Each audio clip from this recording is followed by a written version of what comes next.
Ladies and gentlemen, welcome back to the No Laying Up podcast presented by Titleist. Soly here. We have such a fun episode for you today. We are diving deep into the 1994 PGA Tour season. We'll tell you why here shortly, but also wanted to note today's episode is brought to you commercial free for the first hour by our friends at Titleist. Let's get right into it.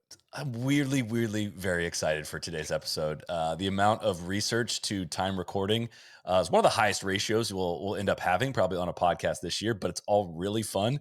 You learn a lot in the process. And I think you're going to walk away from today's episode, hopefully feeling a little bit of nostalgia, maybe learning a thing or two. I know I felt both of those things in the research. We are going to be diving into the 1994 PGA Tour season. We're going to talk about why here in a second, joined by my colleagues, Mr. TJ Piehowski. Hello, Pie Man. Hello, good to be with you.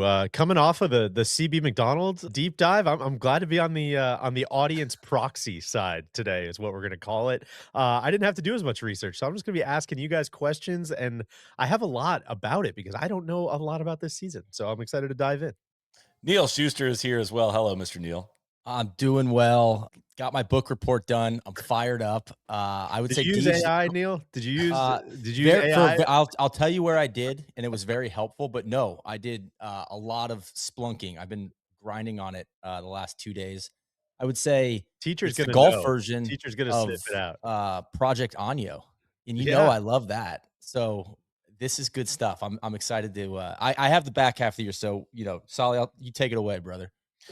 All right, so give you a little run of show how this is going to work. One, the original plan, we were going to divide the year into 3 sections. Deej got a little bogged down with some other research, other episodes you may have listened to very recently, and he ended up passing off his part of the research to me. So if it feels a little out of balance, I basically have the first 2/3 of the year, and then Neil has the final third of the year. Kind of classic. Deej can't count on him in the group project. Guy just he's gonna get the A, but he didn't do any of the work. Yeah, no, I'm happy to be out front though. Help sell this. Yeah, thing, he brings the good vibes to the team. No, I just like the way you write.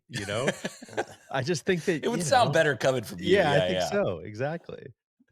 No, this is excused absence on this one. I get mono, man. I was out for 6 weeks. Come on, dude. I'll be honest. I've kicked around this idea for a couple years, and for whatever reason, I always had 1995 in my head as to where we would start. Kind of right before Tiger, right before things kind of get out of control. About 30 minutes into researching 1995, I realized we were coming into the middle of a couple of very important stories that made me think we're better off starting 1994. Plenty of things happened prior to 1994. Again, kind of looking for an arbitrary starting point. This felt like an interesting one for a couple of reasons. Again, we're pre-Tiger, but we're also in transition this year. This is Dean Beeman's last year of being the PGA Tour Commissioner. In fact, Tim Fincham would take over during 1994. We get some labor issues pop up during this year that are sports. A lot of labor issues in 1994 everywhere. Which some kind of legal things that have come resurfaced here in this current decade. Also, a world tour idea headlined by a shark. Sounds like a also, great idea. I know that's also something that I think resurfaces in the 2020s at some point as well. But we've referred to all that stuff a lot of the time and not really fully dove into all of it. I don't think we have. And also just going to kind of look, what we did is scour the newspapers from this time period, looking for interesting stories from week to week. What was golf like in 1994? Again, kind of when a lot of us were getting into the game. But man, it doesn't take very long to just read a little bit and be like, what they were doing what back then? Like, what are the Vantage Classics? Like tournaments within a tournament on the senior tour? And they're what? Like it just some really fun stuff that we uncovered, I think. What's been going through my head, I don't know if either of you have ever seen the movie Inside Llewyn Davis, Coen Brothers movie, but I watched it recently, and it's kind of about like the folk scene in New York right before Bob Dylan, because like there's so much stuff about like, well, after Bob Dylan, here's what it looked like, and here's how the scene changed, and blah, blah, blah. And it's kind of more interesting to be like, no, what was it like right beforehand? Right before the whole thing just absolutely exploded and all the money came in and all the TV changed. It seems like we're going to see a lot of that today, before the Tiger shift, before the whole kind of the engine changes and the runaway money making machine just takes over. It's like, no, I kind of want to know what it was like right before that. What did the gas lamp cafe or whatever they fictionally called it in the movie? What did that place look like? Tell me about that. Well, what I'd say is it's almost like the end of I'd say really good stewardship from Dean Beeman, and the secret's out. Like the money's pretty good. You know, it's not like Tiger money. But it's like these guys are the secret's kind of out. These guys are starting to make good money, and that's going to kind of trigger some things, you know, from the shark, where it's like why shouldn't it be better? But you're still in a two-tour world, right? You very much like in reading a lot of these newspaper articles, it's a lot of PGA Tour and European Tour or international players. There's a very much a dichotomy between the two sides still, and it's not the way it is today, or the way it becomes where it's like, yeah, the PGA Tour is kind of like the only tour. You know, if A you lot want of the that was big driven bucks. through policy. Like a lot of Yeah. European players are not playing on the PGA Tour because the minimum number of starts was 15, and like Beeman would not budge off that. And I will, and I, just because this was started in '92, the FTC has an ongoing investigation throughout '92, '93, '94, one of their longest up to this point in history, investigating restraint of trade for that specific reason, Soly, that like they're firm on this 50, like international players have to play 15 PGA Tour events to keep their card. And they're like, what the hell, man? Like, you know, it's kind of unfair to them. They're like, I want to go home. And then of course, like the television rights dictate that players have to get waivers to play in these silly season events when the skins game was a big deal, when there's a lot of money in it. So those two things are just under investigated, just kind of hanging over the tour. And, you know, I'm sure I'll hear some of that from you, but it becomes a big deal come November of '94. That's more the restrained trade was like the PGA Tour basically was making anybody that organized an event chip off a certain amount to the PGA Tour to pay them. And Fincham so that's part of the reason why Fincham ends up winning the job as well. He's a slick lawyer from DC that, you know, ran campaigns at Democratic campaigns in the White House. PGA Tour, not that Democrat, not very left leaning at this time. It was an estimated 98%. Woke PGA Tour. The woke commissioner comes System's working just fine for me. in. Beach. Practice your why is fucking everybody chipping, man. complaining? You want to make It's some more money? working just Practice your fine. chipping. Yeah. But you could see why Fincham was picked, and you know what's funny, because the money hasn't exploded yet. But I don't know if you noticed this, Neil. Like your career earnings or your season earnings was the first thing listed after the comma in your name. Like Yes. Tom Kite, 8.6 million in career earnings. Like the money you were making on course was the only thing that mattered in this time period. Like truly, if you finished fourth place, it was like, and he made $31,175. Like that must have been what people cared about a ton on this. The money list is like the list. No one talks about the world ranking at all in this time period. Yeah. It's all about the money list. And it's like the tournament too, like the purse size is called out in a lot of these local paper articles. And at tour championships like 3 million, majors are around 2 million, open championships a little bit lower than that. And then everything else is like a million. Like a good tournament look like $1 million is total purse. That's what we're looking at. But when I say the money's getting good, it seems like if you look at the trend starting in like the late 80s, it's just kind of like going like this. Whereas before that, you know, it was kind of flat for most of the 80s. So sorry, DJ, I cut you off. No, I was just gonna say it's funny to hear that that kind of trend in media coverage, because I've said this before, but when I started at the PGA Tour in like the early 2010s, I mean, it was very much like, don't talk about the money. We don't need to focus on the money. The golf is the thing, and so you can just kind of.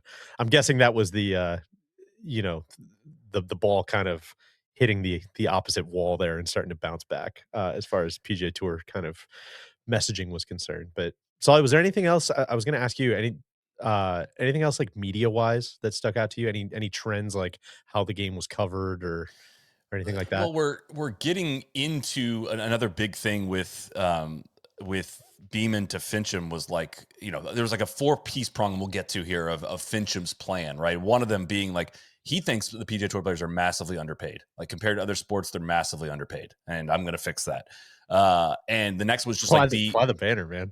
The evolution of cable sports in this time period and how it's all exploding and how like sports are about to be presented on television in a way we haven't even been able to fathom at this point was like a big thing for him. That was like, hey, Beeman, like you brought this tour from like nothing, like 8 million in purses, like a ragtag group of events, random groups around the country. You formalized it and you grew it to 100 million. Like you did an amazing job. Like the next era is going to take a different set of skills to capitalize on all these things. And like, it is kind of a fly the banner thing with Fincham in terms of what the plan was and what ended up happening. Like, not the most well-liked guy, but fly the fucking banner when it comes to the money coming in the door. The Tiger thing certainly helped a lot, but which we'll get to. But he took he advantage fought him of off at more in 95. But Fincham, like the gauntlet kind of gets laid down for him in the back half of this year or like the end of this year, and he gets tried. Like, yeah, he does. And you know what? And he comes out on top. You know, it's like, okay, good for him. What sorry if you guys don't have the answer to this, but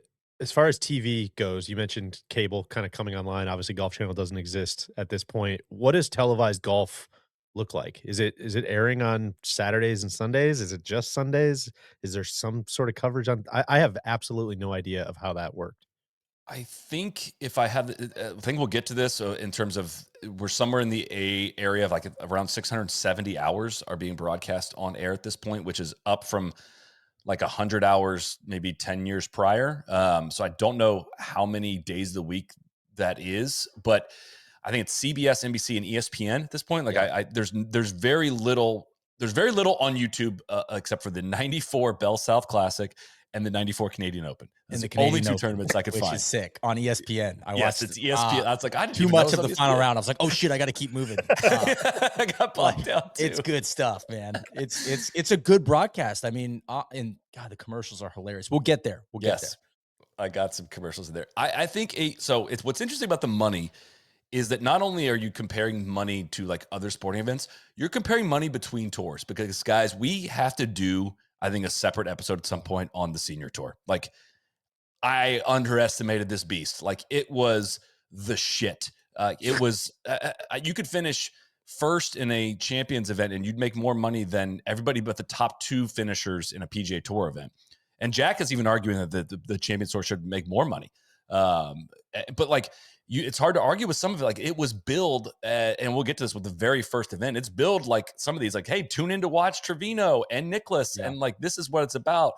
Ray Floyd absolutely fucking bucks in 1994. Oh my God. Well, also, Soly, like you can even see it anecdotally in some of these newspaper articles. Like the Champions Tour is getting almost equal page space. You know, I'm searching a specific date for the finish at the Hardy's Classic, and it's like, no, check out this senior tour event at the Brickyard. You know what I mean? It's got like a full page write up on it. It's sweet. That's so interesting to me because I just saw a thing, Michael Bamberger, friend of the pod, one of our favorites, put out about Tiger at 50 and kind of his next chapter. And it was very good, good piece about like the excitement of what's going to happen. And is he going to win these senior majors? And it caught me a little bit off guard where I was a little like, who cares? Like, I kind of hate to be that guy, but like, I'm very much like, who cares, man? It's, the US Senior Open, like, whatever. And to have Bamberger, somebody who covered the game at this time, have his barometer so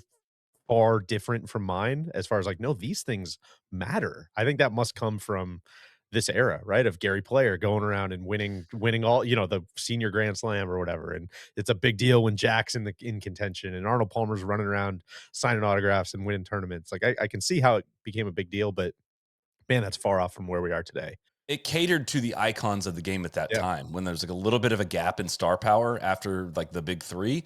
And now, like, it's kind of a reboot potentially with Tiger on the Champions Tour. Like, this is the dude. Like, Phil played on the Champions Tour before he left for LIV, and it generated more buzz. Electric. It was a little electric. Yeah, that big Cedar Lodge one. Remember when he just messed everybody up at that event? Yeah, it had some promise. I could see how it could happen. But even players in this era, like there's a couple guys that older winners, they're like, this is gonna take me right to the Champions Tour. They're kind of mapping out their exit, and can they get over there?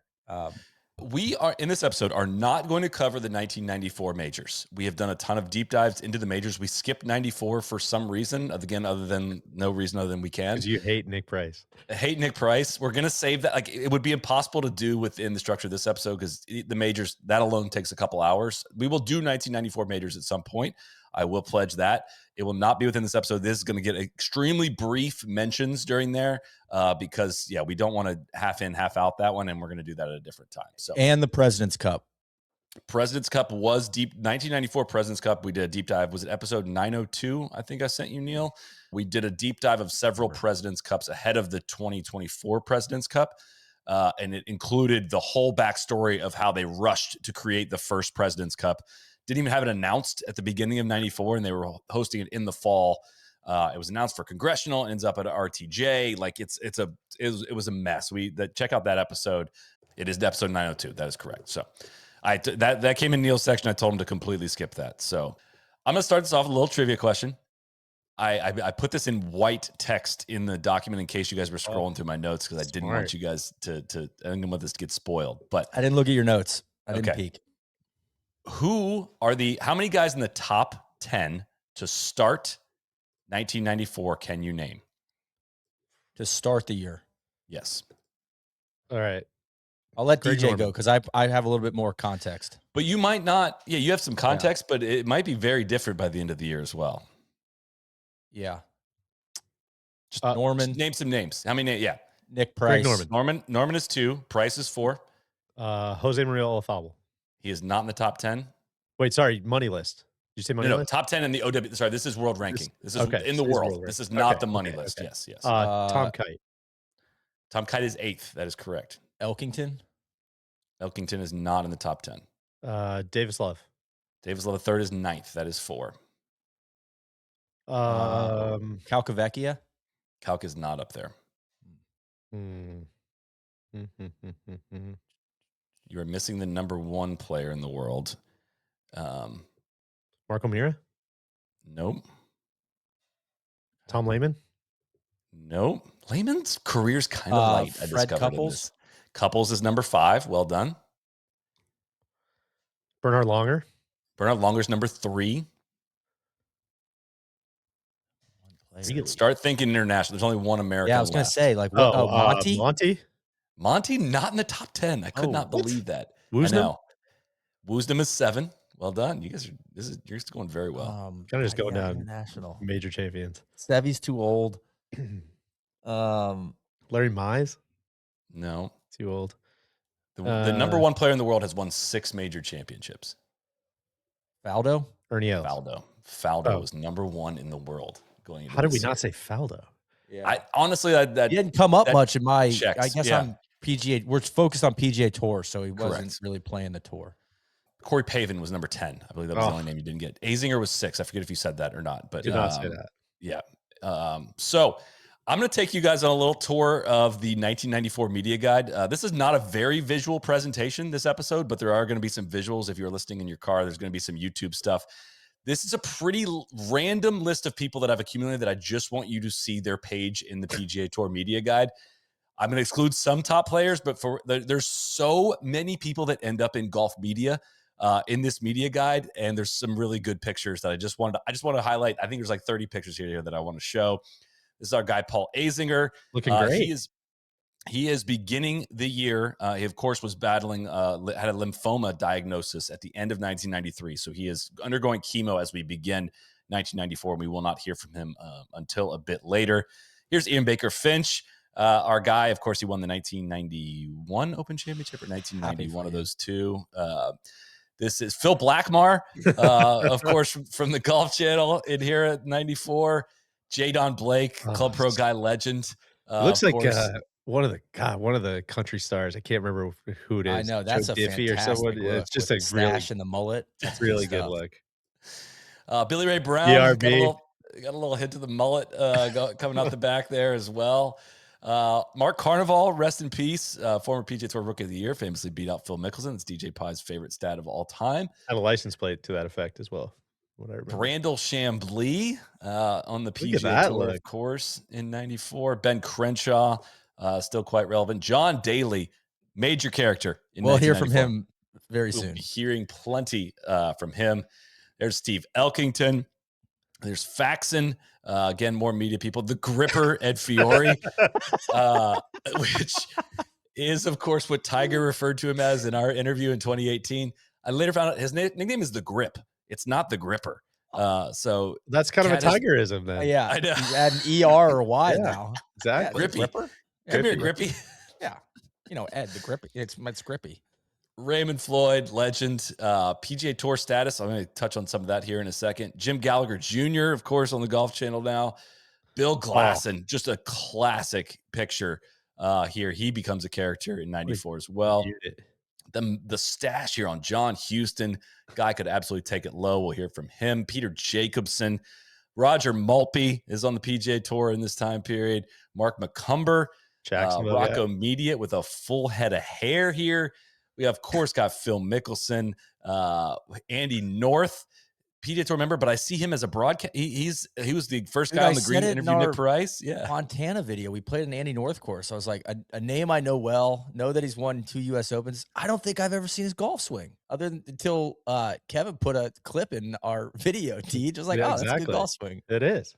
So you could get some seriously long exemptions on the PGA Tour in this time, and it's like kind of.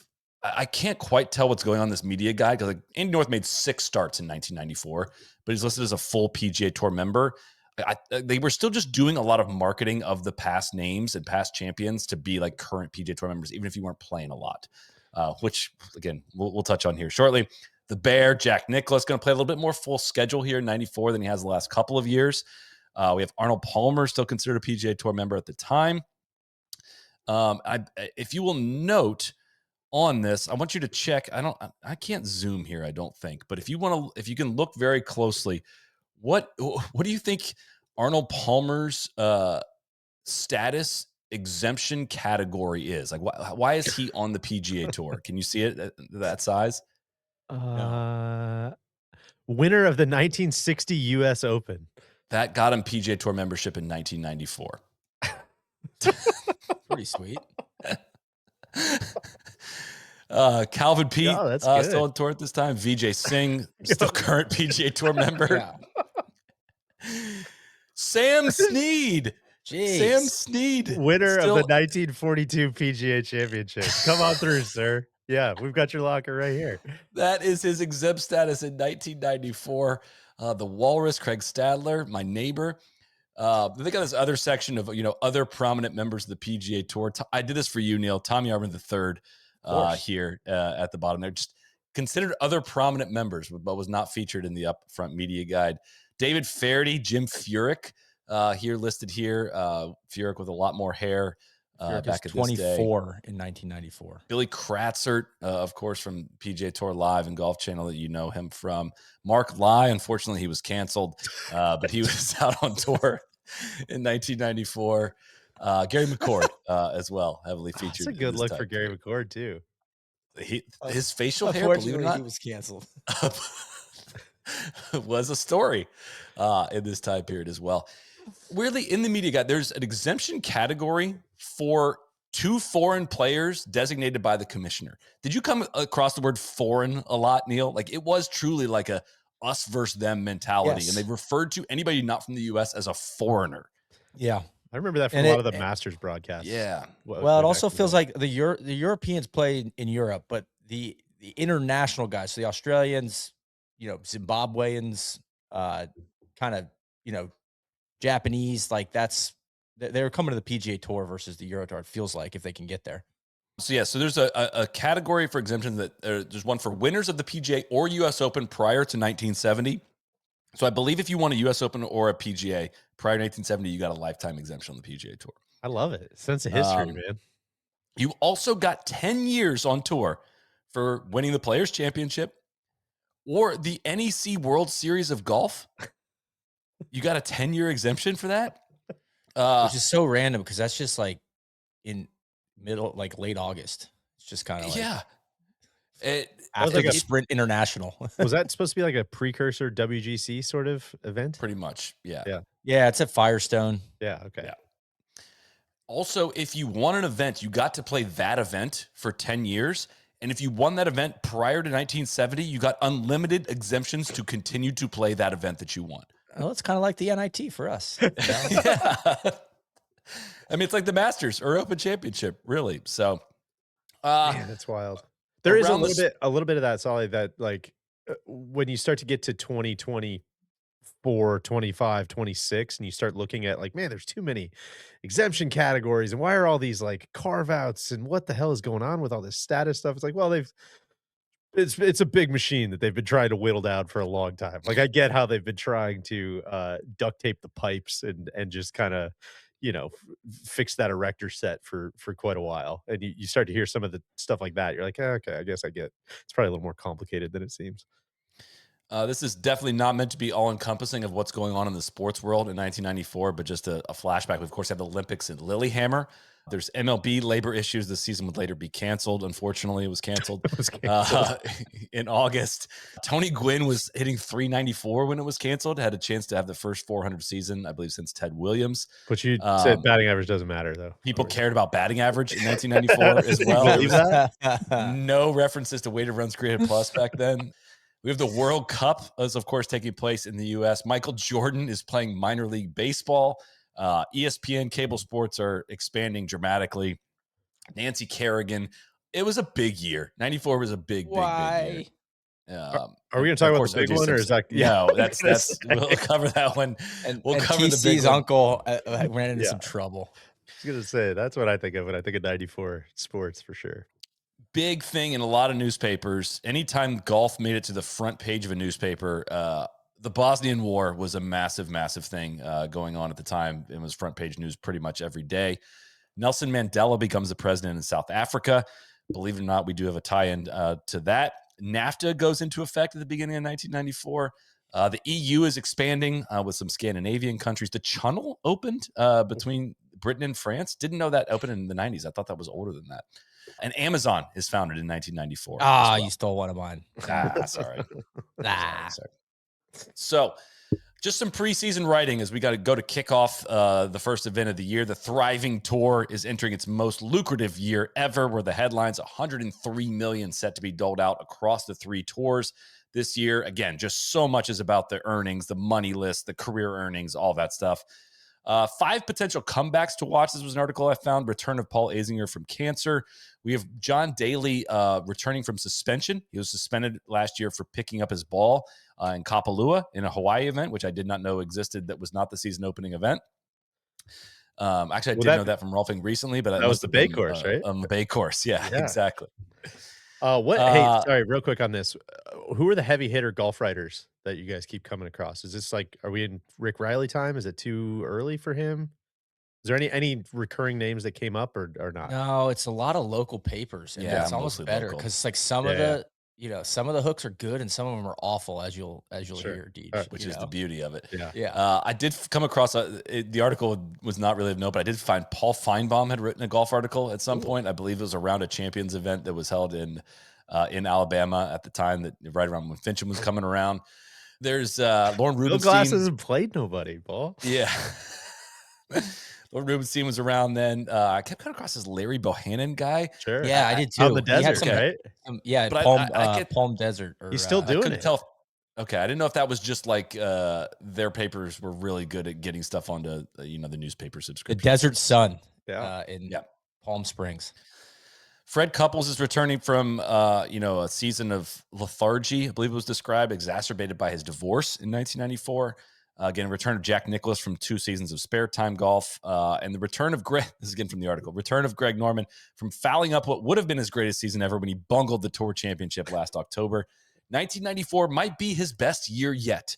Was the tease? It was most certainly a year of consequence. Who was coming back? You said Couples from divorce? Yes. Greg Norman also forms his own management company. Stay tuned for that. Great White Shark Enterprises. Okay. So, first event of the year. And I am going to cover every event, some events with more depth than others. I'm going to go quickly through some of them. But of note, to begin the year, do you know the name of the first tournament of the year? It's been through many iterations. Can you guess where we're going and what it's called? The Hawaiian Open? It is not. That's a good guess. Gosh, I don't know. Is it Palm Springs? We are going to La Costa, and we are going to the Mercedes Championships, plural. Okay? That is an important note here because I just learned this. The opening event was a dual PGA Tour and Senior Tour event. Wow. Not only that. I had no idea. They played the same tees, and they were intertwined. The groups were intertwined with each other in the early part of the tournament, like for initial tee time. But separate leaderboards. Separate leaderboards, but there's a storyline brewing there as well. So again, kind of cool thing for the seniors event. Like you get a pretty cool platform, right? Head of the like, event. sorry. Yeah. Dean Beeman confirmed senior players had approached him about having their own event to start the season. He said there's been ongoing discussions about that. The seniors would like to play in places where they are featured. No doubt they love to come here. Their wives love to come to the spa. But Nicholas said that, that they would like to have their own stage to start the season instead of kind of feeling like they're in the shadow of the regular tour, playing alongside them. I disagree. I think that's What a bad idea. yeah. I don't think you should do that. That's kind of maybe in Jack's, I know long-term business decisions, maybe not quite his strong suit. That would be another one that I'm like, I think you misread that one, Bear. I don't know. As a golf, as a pretty heavy fan, I would be down to bring this combo event back. Versus the Zurich. I'd almost prefer something like this where it's like, well, that's what we said. It should be men's PGA men's Tour and and LPGA yeah. To start the season. Like, it would make a ton of sense. Yeah. But it was a smaller field. It was truly a tournament of champions then. It wasn't, obviously, the exemptions didn't expand past that. But like, we're entering this era where like TV is like becoming more and more prominent, and it factors into decisions and how things get presented over the course of this year. So there's like bitching about tee times, of course, from the seniors because they teed off before anyone else in the final round just to please ABC. And like the event was like, it was branded as like one of the senior guys like this event was branded as like tune in to watch Nicholas in Trevino, and yet the senior tour guys are all upset about how the tee times ended up shaking out over the course of the weekend. Bitching about on tour is not a new thing in the 2000s. This most definitely existed in the 90s as well. As we learned from DJ's CB McDonald, it existed in the 19 aughts as well. Jack Nicklaus wins the senior portion. He won $100,000 and a Mercedes-Benz C280. This was like Nicklaus winning. Those are sick. Those early 90s Mercedes sports cars are sweet.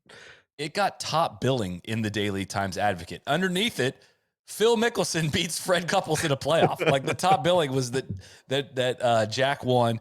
Mickelson was the only player born in the 1970s to have won a PGA Tour event at this point. So like, it's 94, even no one 24 or under had won a PGA Tour event. Like, it's all the olds dominating. Good stat. It is. It's Phil's third win in 11 months. He gave the car to his mother, which he also did when he won the Buick at Torrey in the year prior. Interviewed afterward, Phil would still claim that winning the Northern Telecom as an amateur, having not ever won a tournament, needing to birdie the last, I think that was probably a bit more intense. I think today was a close second. The Buick I won by 4. The International I could have picked up after 16 holes. This is definitely one of the most intense events I've ever played. And I was like, you can't pick up and win a golf. Like, that's not how it works, Phil. Went back and looked. It was Stableford scoring, and Phil literally could have picked up after the 16th hole and walked in. He won it by 8 points, and he mathematically did not need to finish the tournament. So, God, reporters didn't know how good they had it with Phil quotes. For real. Probably back. Like, that's such good newspaper fodder right there. Sounds like Daly tried to pick up the ball and win too the year before, but that didn't go so well. Just like Cody in the club championship. A lot written about Nicklaus was distracted a couple times on the back nine by noise. One time by a barking dog. He decided not to back off the shot, and he hit a poor shot after it. After hitting the shot, someone in the gallery... The dog was put down summarily, unfortunately. Let me get there. No. After hitting the shot, someone in the gallery fired a rock in the direction of the dog, loudly striking a metal fence. And Nicklaus said, "And the dog shut up, just like that." Wow, what do you know? Interestingly enough, after 54 holes, there's a big storyline brewing as to which crew would put up the lower scores, the seniors or the regular guys. Great so Dave storyline. Stockton and Bob Murphy were tied with Fred and Phil after 54 holes. And like Jack commented, he's like, "Yeah, I'm surprised the other tour just must not be playing that well." It did end up... We love these young guys. They stink. This is a good Big Randy... I think maybe if we're not doing full tournaments like zippered together, maybe we just put 3 or 4 of these Champions Tour guys out there, a little rabbit group out in the front group. If anybody fails to beat those guys, like, you're off the fucking tour. You're out. You're done. Get out of here. You're done. Couples and Mickelson finished at -12. Jack won the tournament at 9 under par. Though Jack's 68 on Sunday was tied with 5 regular tour players for the second best round of the day on either side of the bracket. Yeah. So, God, I might be into this idea. Jack's got a new driver, a metal wood designed to give the ball more hook. It's called the Bear, of course. Sure. Phil was fresh off the ski slopes heading into this event. Keep tabs on that one. Yes, sir. That one I do know. I didn't watch a lot of golf at this time when I was 7 years old, but that one I think I do know what happens. Also, this is the week that police are continuing their hunt for the attacker of Nancy Kerrigan. Next up, Neil, we do make it out to Hawaii at Wailea. Brett Ogle, an Australian, is going to win. He went on to say he's going to play 22 events on the PGA Tour this year, but plans to snub anyone that didn't give him a sponsor's exemption, including calling out specifically the Kemper Open. Quote, they even gave Mark Rippon a spot, and he shot like 92.85. There are struggling tour pros, and they let a guy who makes around $6 million a year play. I'll remember. God, back then they didn't want me. Spite, we need to bring Spite back, guys. Exactly. Spite needs to go on the list of things that are sick.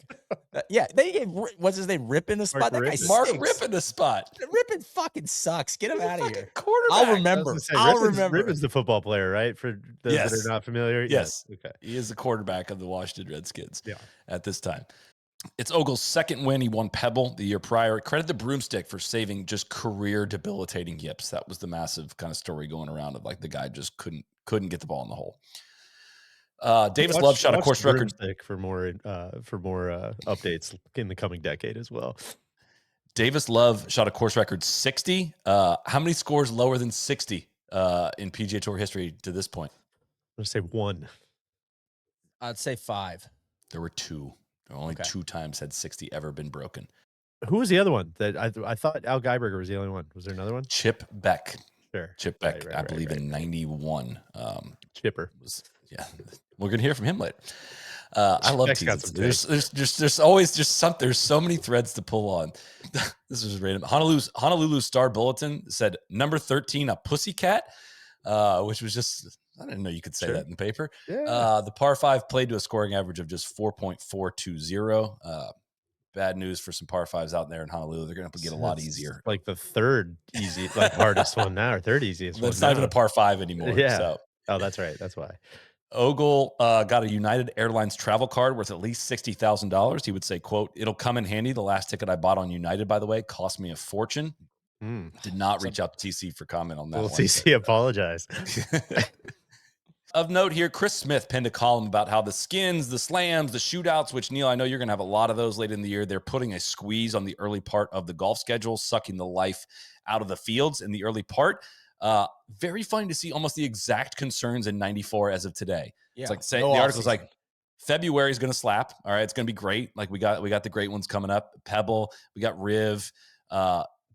Torrey is struggling. It's like considered to be the sacrificial lamb. The field is weak out in Hawaii. Like it literally almost nothing changed over the course of over 30 years. How about that? So scarcity, baby, it's coming. This is a brief one. Andrew McGee wins for the 4th time on tour at Tucson National at the Northern Telecom Open. Tournament does not exist anymore, but that's the one that Phil won as an amateur. Did he make an ace on a par 4? He made an ace of the par 4. That's in Phoenix. Isn't that what that was? Later. No, this is in Tucson National. Oh, right. Okay. We haven't made it to the Phoenix Open yet. Yeah. There's a newcomer in contention, a young Jim Furyk in his first year on the PGA Tour. He was tied for the lead with McGee and Dillard Pruitt after 3 rounds. Ended up finishing 7th. Just interesting to look back on. Said he got sidetracked for interviews over the final 2 days of the tournament. You know, you could be in contention on the Nike Tour and nobody would bother you, but was a little distracted by the attention that came over the course of the weekend. A lot more attention going to come Jim's way over the course of a Hall of Fame career. But interesting to note that time capsule of him being overwhelmed by the media, being in contention for the first time. Neil, hit me Dillard Pruitt career earnings. What do you think? Oh man. I'll say 600,000. 1.2 million. Okay. 1.6. There you go. Phoenix Open. Our guy is back. Bill motherfucking Glasson. Looks like Gary Busey. He wins this one, wins $216,000. Raymond Floyd wins $240,000 this week on the senior skins. So listen, person not necessarily as good as they could have been.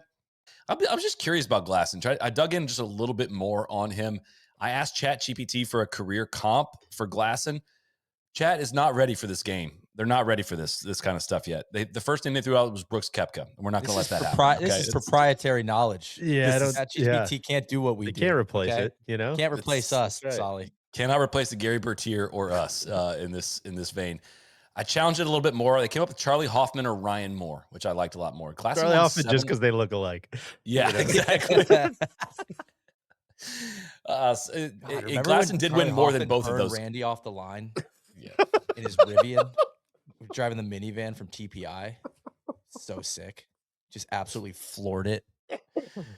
Glasson is in the lead for the best aesthetic of the 90s, I think. I mean, come at me on that one if you want, but if you're watching this, I didn't come across anyone else that had a similar aesthetic to this one. He really does look like a hybrid of Gary Busey and Charlie Hoffman. Yeah. Yes. For sure. It's perfect.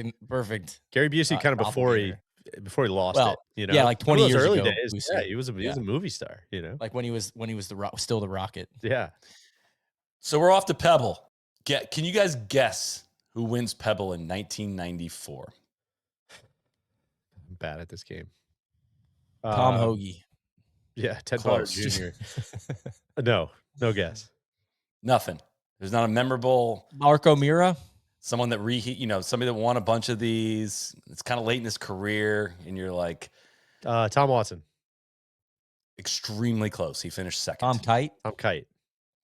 Tom Kite, not quite. Jack Even Nicklaus. older, a little older than Kite, a little younger than Nicholas, just a little bit.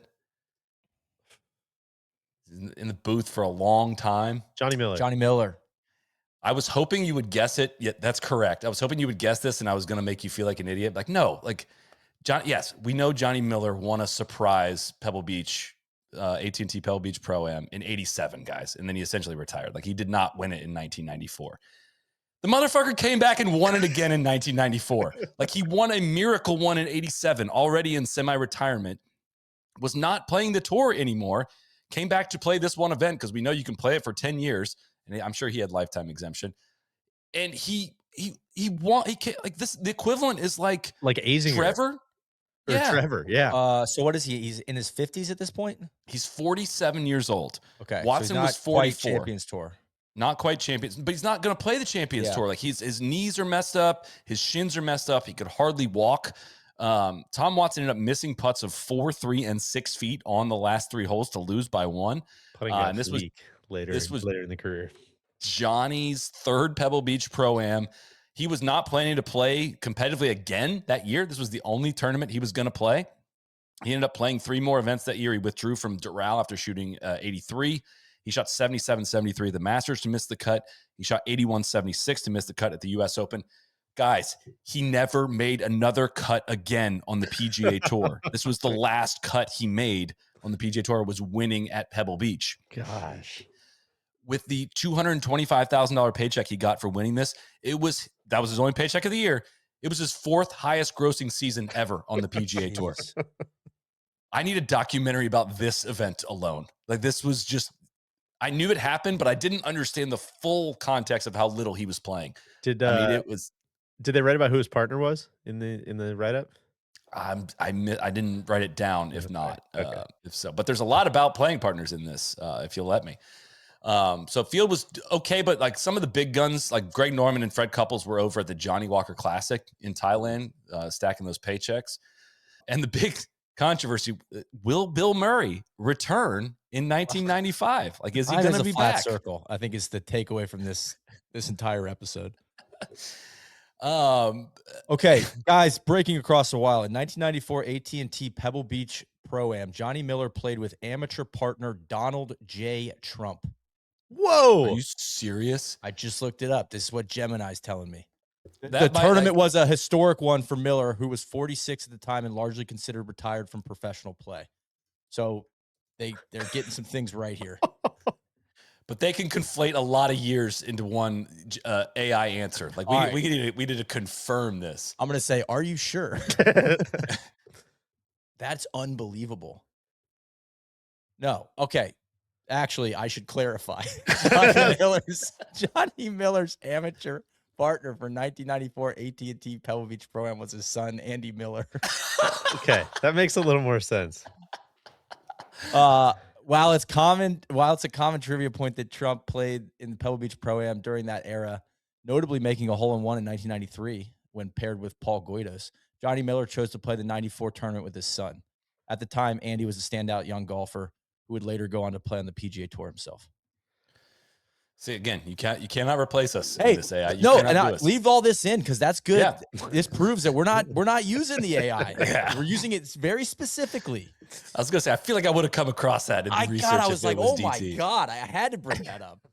So on Saturday, Murray completed his round, and he took a baseball bat out of his bag on the 18th hole and swatted a golf ball tossed by the Chicago Cubs' Mark Grace into the Pacific.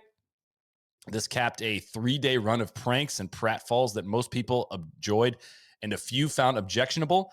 At one point, Murray even publicly called for the resignation of PGA Tour Commissioner Dean Beeman, who had himself publicly threatened Murray that his particular kind of behavior would, quote, not be tolerated. The Desert Sun also said that Bill Murray called the PGA Tour a, quote, Nazi state and referred to Beeman as a screwhead too big for his britches. He makes $3 million a year and flies around the country in a private airplane. It doesn't sound right, does it? Again, it was noted Murray was no doubt responsible for a few thousand extra spectators this week and at least half that many laughs.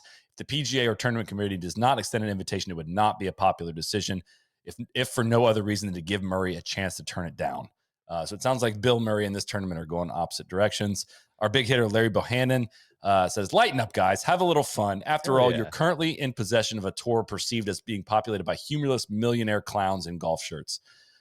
Larry did go on to say it was a bit much when Murray yelled at Vice President Dan Quayle while he was putting last year.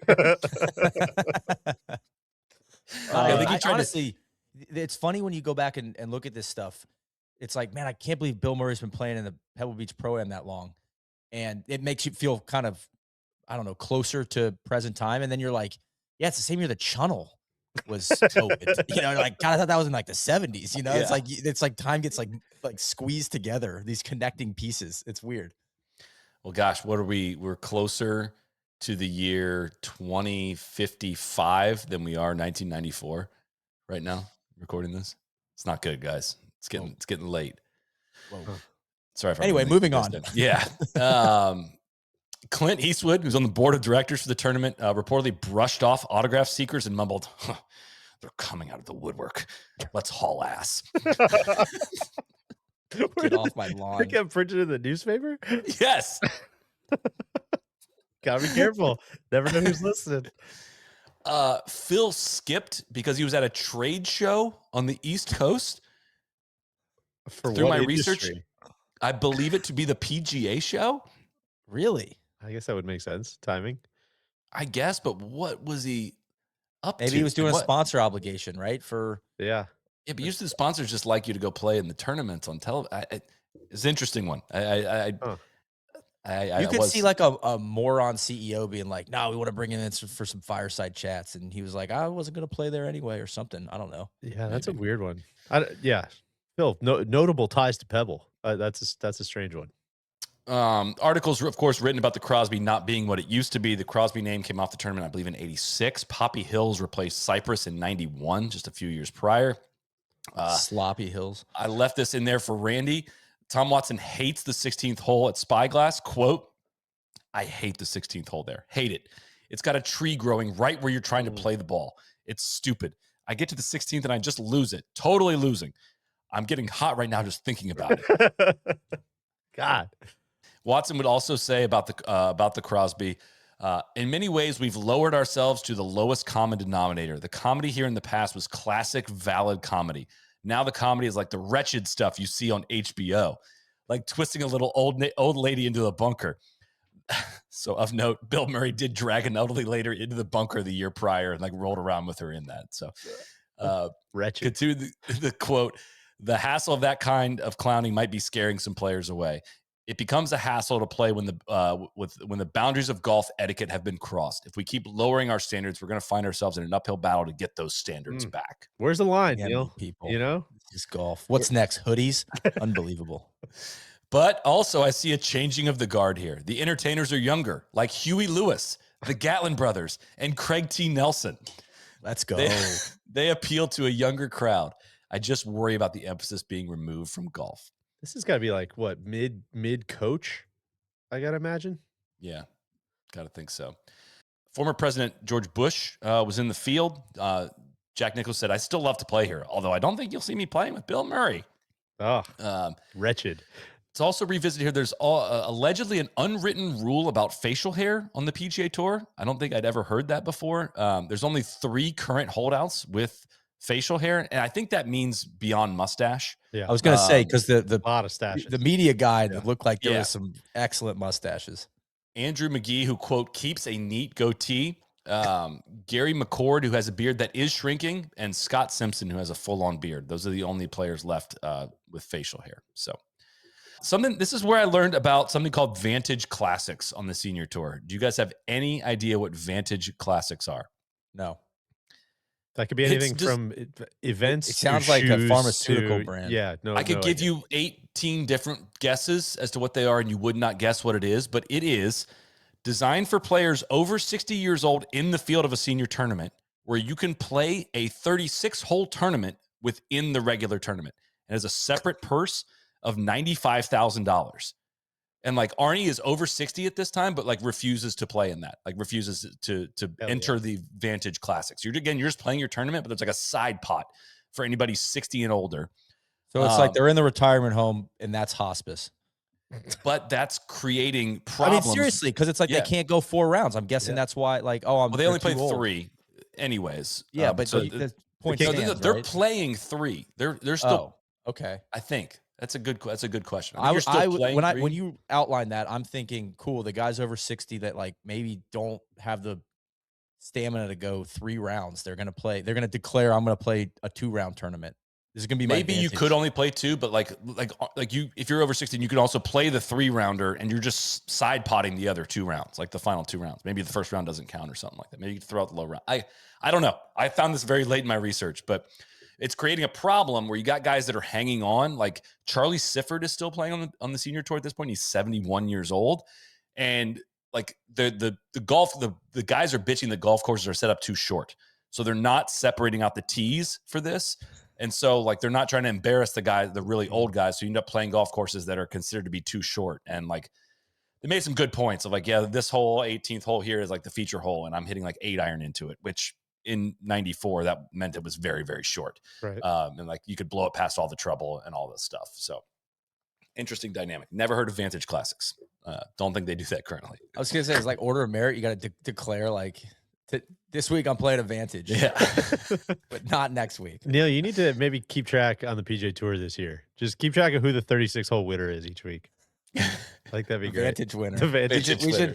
We should have that as part of our Friday live shows. Yeah. And we just want to award the Vantage winner. Patrick Calais, Vantage winner this week. Congratulations. Another Vantage Classic for Tommy Fleetwood. Camilo Villegas. Yeah. It's fantastic. I'm gonna do I'll take that as a homework assignment. I'm gonna do more research on the Vantage Classic, please, PGA Tour. So, I just found there's a bunch of eBay golf balls and hats. I might need to get some of those. Okay, Riv surprisingly brief on this one. Corey Pavin wins for the 11th time on tour. He beat out Fred Couples. Are we the Are we the Nissan Open? We're the Nissan Los Angeles Open. That is correct. The Gallery clearly pulling for Freddie. It's a second runner-up of the year for Freddie. How many career runner-ups do you think Fred Couples has? 8 to 10. 14. 17 career runner-ups for Couples. He's been stacking money already this year, though. He got $100K for finishing second in Thailand, got a $100,000 appearance fee in Dubai, and $228K here on the PGA Tour in his first 2 events. Keep that in mind, because Pavin was going all over the place for that cash. That's Couples. Oh, that's Couple. I was going to say Pavin gets paid later in the year. Really? Because Couples is the guy that's famous for cleaning up all the articles were like, yeah, and he cleaned up last year in all of the skins games and all the shootouts and everything. The guy just raked it. Greens were redone at Riv that offseason. They did not take the way they had hoped. So playing conditions were less than ideal that week. But players were pretty actually cooperative about it. It was a bad winter or whatever it was, but there was not a lot of bitching going on, surprisingly. This is obviously not the Tiger year, right? What was that? 92? That was 92. Okay. Yes. Yeah. Bob Hope Chrysler Classic. Scott Hoke wins his 4th PGA Tour event. The headlines are still about the 3-foot putt that he missed to not win the Masters. It's crazy. He was not ever going to shake that. On Saturday night, he's sleeping on the lead, Scott Hoke went out and saw On Deadly Ground at 7:30. Oh yeah, Steven Seagal. I think it is. Yeah. And Blue Chips at 10 p.m. Oh, double feature. Then went back to the hotel and watched another movie. The guy's a Gosh. cinephile. I mean, love he's just it. all about it. He was just trying to, I think, keep his mind off things. But went and saw 3 movies in one night. Scott, hit me up, man. Share the Letterboxd username. I want to see what else you're up to. Sounds like Neil- some bad movies that he's watching, but that's neither here nor there. Hey, I mean, this is like mid-90s action. We're about to come into the golden he's age. set up for the golden years in the late 90s. I bet we could get him on to talk about The Rock. Neil, did you find much on Payne Stewart in 94? I was expecting to, coming off, No, runner-up I to U.S. literally Open. haven't seen his name. So he signed a big new equipment deal with Spalding ahead of 1994, and he had a tough year. He finished 5th at the Bob Hope Chrysler Classic this week, but only muster 1 top 10 the remainder of the season. Again, if you just asked me who's a big character in 1994, Payne Stewart would have been one of the top 10 characters I would have listed, but he did not play heavily into 1994. You know what? I was kind of also keeping some side notes on like maybe a deep dive. It's like guys I was like, and I feel like Payne Stewart, like you get the rundown of him with Pinehurst and the U.S. Open win. And, I know he went to SMU, but I really don't have a great, you probably have a better feel for him than I do, Soly, with all the Ryder Cup stuff you've done. Yeah. Yeah. There's probably just a lot. There's probably a Payne Stewart deep dive in there. But around the sports world, Tom Coughlin getting ready to become the Jaguars' first coach. NFL is coming to Jacksonville, Florida in this time period as well. Go Jags. Hope they're still in it as of this publishing date. I don't know when this is going to get published. They're playing the Bills on Sunday, 2 days from now, as we say that. Buick Invitational of California. Guys, Buick. Everywhere. Big. Everywhere. Big Buick. They were sponsoring like 3 tournaments a year at one point, weren't they? 4. 4. We're going to get to that. They sign on. They extend during 1994, this package. Craig Stadler wins for the 11th time on tour in his hometown. This is Torrey. 66. This is Torrey or Steve Lowry. He grew up playing Torrey Pines daily in high school. Phil was the defending champion. He closed with 64, but finished 2 back. Stadler was an old, winning on tour. He was 40. This was a theme in 1994 as well. The seniors played in something called the Chrysler Cup this week, which was the U.S. versus the Internationals. The Internationals won. That's all I got, but I'd never heard of the Chrysler Cup. And then Clint Eastwood should have gotten involved in that one. It's haul ass. I don't know why he's got the tiger voice, but a lot of Michael Jordan stuff going on this time period as spring training is ramping up. Doral Ryder Open. John Houston wins for the 3rd time on tour. Started the day 4 shots back of Billy Andrade. Fred Couples hurt his back warming up and left Houston without a playing partner. Houston would go on to shoot 66 and win by 3 shots. Whoa. Houston didn't want to play by himself. He wasn't in the last group. Didn't want to play by himself, but Couples withdrew so late they couldn't get a marker. But by the 12th hole, Houston's friend Brian Clark joined him. Clark had already played the tournament and finished and just went back out and played the last 7 holes with him, as far as I could tell. How about that? Right? Haven't heard that one I didn't before. know you could just throw a marker in. I thought at first it was just like a guy from the audience.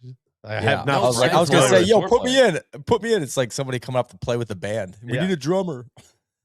Clark was God, I gotta send you guys this picture of him. He looks like Ed Norton playing a golfer with a mustache in the time period. He let's see what he finished that week in 94. He finished T39, shot a 73 that day. And just I'm going back out and playing some more golf, guys. I need 7 more. I got 7 more holes in me. I can't imagine that today. Neil Brian Clark, career earnings. I had never heard this name before this podcast. Yeah, 900K. 2.2. God, how about that? Way off. How about that? Here he is. Is that not Edward Norton? That is, for sure. The kind of death to that looks AI generated. I don't believe it. It truly looks like an AI picture. Big news this week. Phil Mickelson skiing at the Arizona Snow Bowl near Flagstaff. Slides on some ice and hits a tree, ends up breaking his femur, had a pin inserted just below his hip to just above his knee. He would be out until the end of May at Colonial. It seems like a quick turnaround for a broken femur. Yeah. Jeez. Yeah. but he was not out that long. On the senior tour, Jay Siegel made 10 birdies and beat Jim Colbert at the GTE West Classic. He was an insurance executive 6 months prior. Siegel famously won 2 U.S. amateurs, a British Am, and 3 U.S. mid-ams, and now has a 12-month exemption. He's planning on a 12-month exemption on the senior tour after finishing 11th in qualifying the prior year. So I don't know how many people made it through qualifying at that time, but not only that, now he's exempt through winning on the senior tour. So. Unreal. Little teaser ahead of the Masters. Jose Maria Olazabal won for the first time in 2 years over in Spain. I really did not dive into European Tour stuff at this time. Not heavily written about even in the U.S. I didn't at that see time. it like a lot of roundups on the sports page either. Yeah. Honda Classic, Nick Price era. It really arrives right here. I mean, he's already been hot. He's already one of the best players in the world, but he wins the Honda Classic, his 10th PGA Tour win, 12th international win in 18 months. Just a ball strike, and Jesse hit all 18 greens and missed one fairway in the final round. Brandel Chambly was in contention for his first win, but made bogeys on the second and third, doubled the fifth.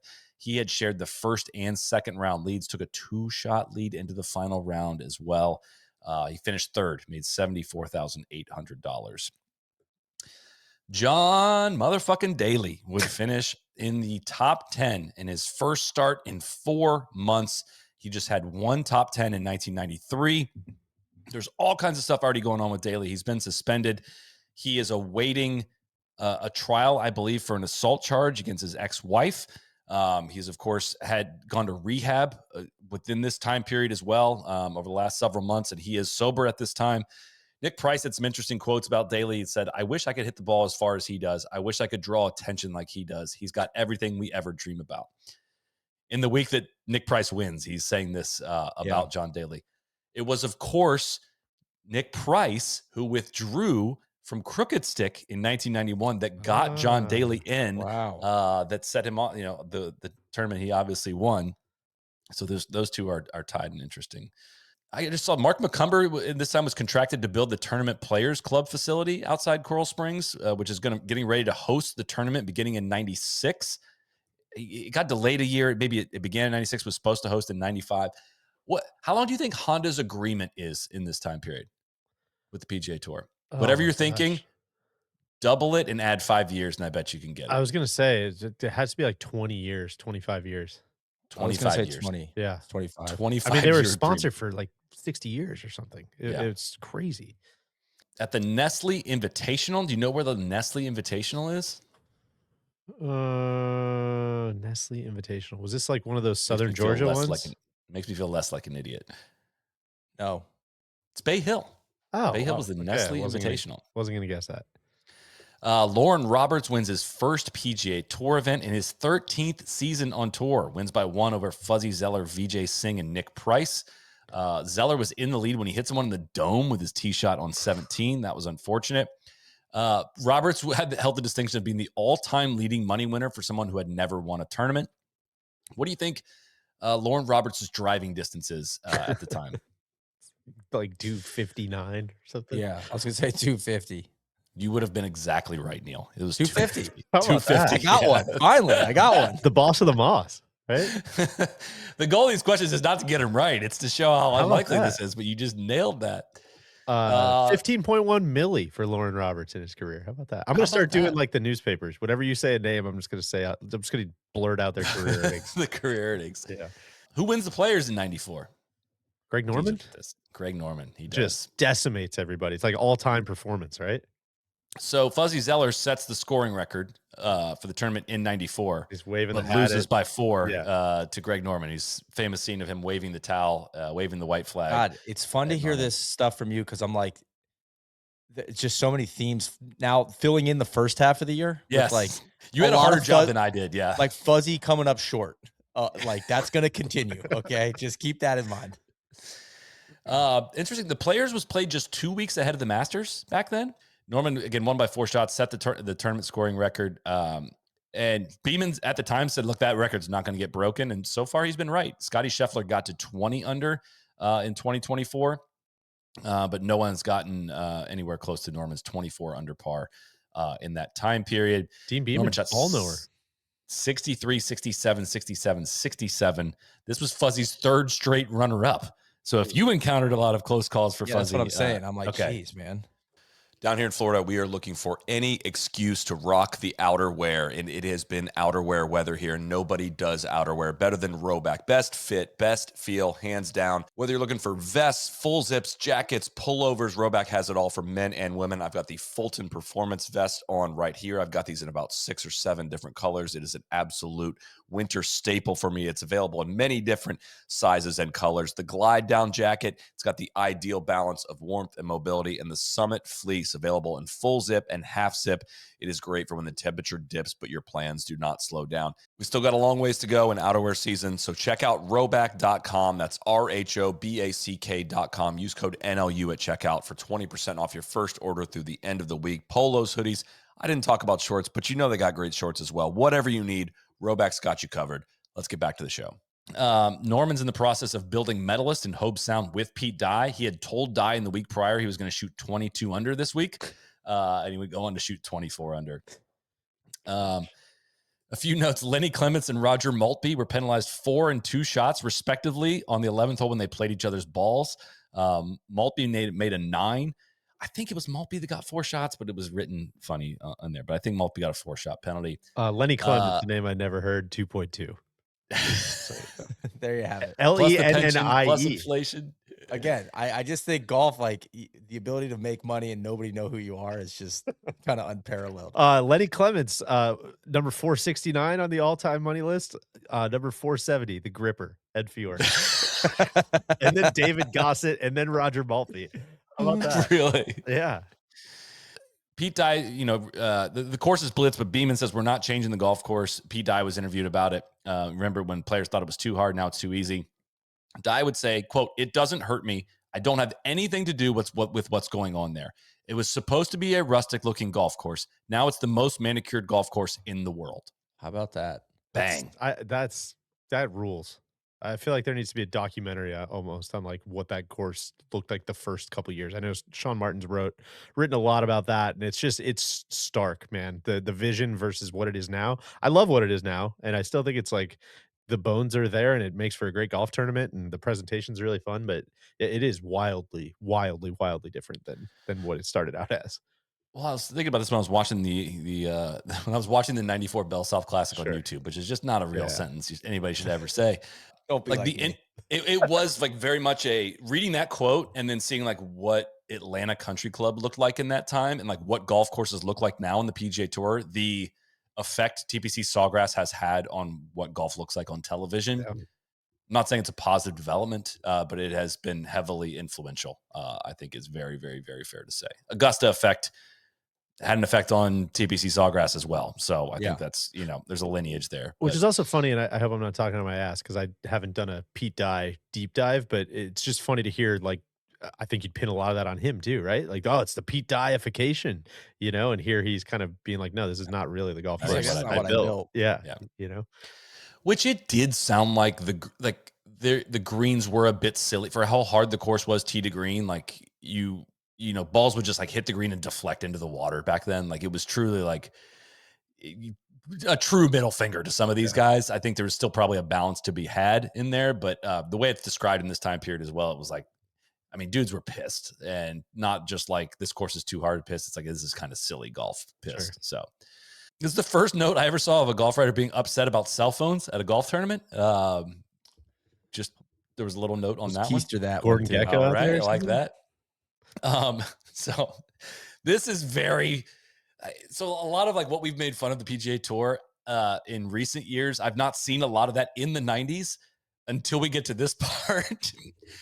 The NCAA basketball tournament was banned from the 6 televisions in the media center, and officials from the tour were running around to corporate tents and into the clubhouse to switch off the Florida-Boston College game to the Players' Championship. Don't look. We're not doing this. Charlie, chain smokers, who played the concert? I don't know. I don't know if there was a concert then. I don't think that was quite a thing yet. Jake Trout and the Flounders or something like that. Huey Lewis.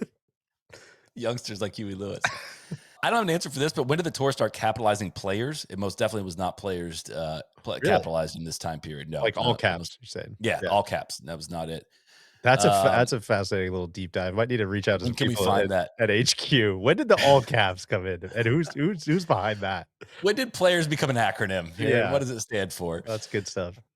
The first year that TPC Sawgrass played the bunkers as bunkers and not waste areas, taking some of the peat dye element out of that as well. New state-of-the-art media center was built for the event at the cost of $1 million. It was previous, like I think it's where the cart barn is now, is where the media used to be. Okay. And now there was a new one built. I don't know if it's in the same location that it's currently at, but that was That's a good question. Yeah, I don't know. So kind of pausing some of the action here for a second. PGA Tour news. Over 100 players attended a 2-hour meeting on Tuesday in which the selection process to replace PGA Tour Commissioner Dean Beeman was discussed. Players were told there were 30 to 40 applicants. Candidates will be kept confidential from players, and they will not get a vote, which leaves the process entirely in the hands of the 7-person selection committee, which includes how many player representatives? 7-person committee. How many players do you think are on this? I'd say 3. Good guess. Yeah, I'm with you. It's 2. Jay Haas and Rick Fair were the only 2 player representatives on the selection committee. Tom Kite supports the fact that players have no say, deferring things to people with experience in the business world. The Miami Herald names David Fay as a candidate from the USGA. Okay. PGA Tour Deputy Commissioner Tim Fincham and Dan Quayle was considered a candidate for the PGA Tour Commissioner job. He was, of course, the vice president to George H.W. Bush, with his term there ending in 1992. Would that have been? Kind of like Neil's guy Ari Fleischer going to work for Liv. Sure. Second career, man. In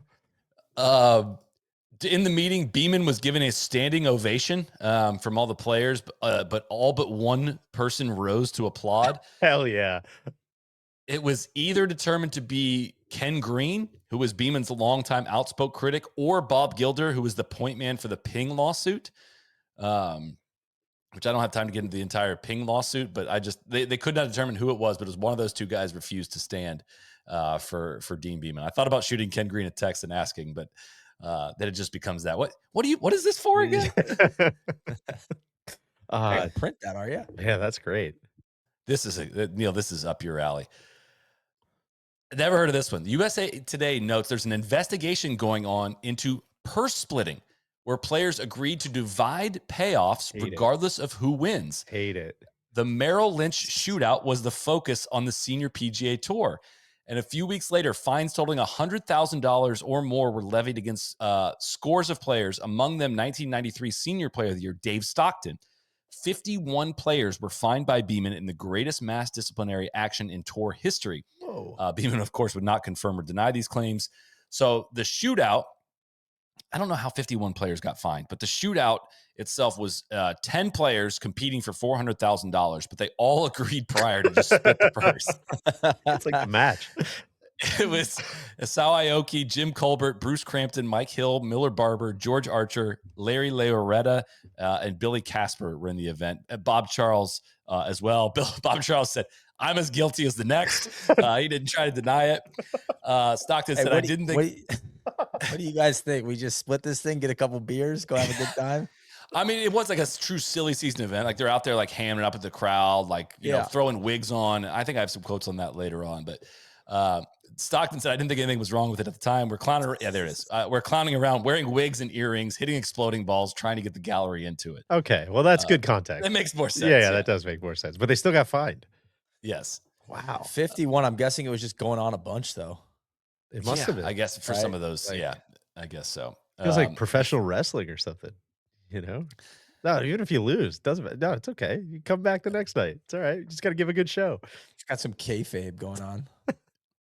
Can anybody tell me what the Freeport McMoran Classic is, or McMoran Classic is in today's parlance? One thing I noted, a lot of these tournaments still around. A lot more than I thought are still around. Freeport. Sanderson Farms? I mean, interesting answer, because that's no longer around now. But what's the guess. date? Where are we at? This is I like feel like right it's before the Masters. Oh, Week before before the the I Masters. think it's in the South. Yeah, I was gonna say maybe like Harbortown or something. It's Louisiana. Oh, It is okay. New I guess Orleans. Harbortown was MCI or something. At that Yep. point. Ben Crenshaw wins his 18th tour event at English Turn Golf and Country Club. There was very little on this one. All the writings about the Masters. Everybody's ready for the Masters, so I didn't have much on that one. Again, we're not doing the majors here, but Jose Maria Olazabal wins the Masters. Sorry if that spoils anything. More on the olds. MCI Heritage Golf Classic. Hale Irwin wins for the 20th time. The Island Packet says, quote, Hale Irwin may have gained a couple of pounds and a few gray hairs since the last time he put on the plaid jacket. Just love that we're talking about weight in a lead there. Irwin was 48 years old. He had previously won the Heritage 21 years earlier in 1973. Joins Davis Love as the only three-time winners of the event. Of course, Davis Love would win more of those. Sixth oldest winner in PGA Tour history. Came back from 3 shots down to Greg Norman with 12 holes to play. It was the only tournament Greg Norman ever blew in the final round of his career on the PGA. Hale Irwin, 5.9 million. I would have taken the over. Yeah, he's, sure. you know, he's older. He's an older guy, obviously, but still. Yeah, hopefully that if you invested that money's worth a lot. Yeah. In this day and age. Lee Trevino won the senior PGA after Ray Floyd made a back 9 quad. It would have been back-to-back senior majors for Floyd. We'll revisit that a little bit later. Mike Springer wins his first PGA Tour event at the Kmart Greater Greensboro Open, which is, of course, now Wyndham. Yeah, different schedule going on. Finished 3 shots ahead of Ed Humanek and Brad Bryant and Hale Irwin. Hale Irwin almost went back-to-back at age 48.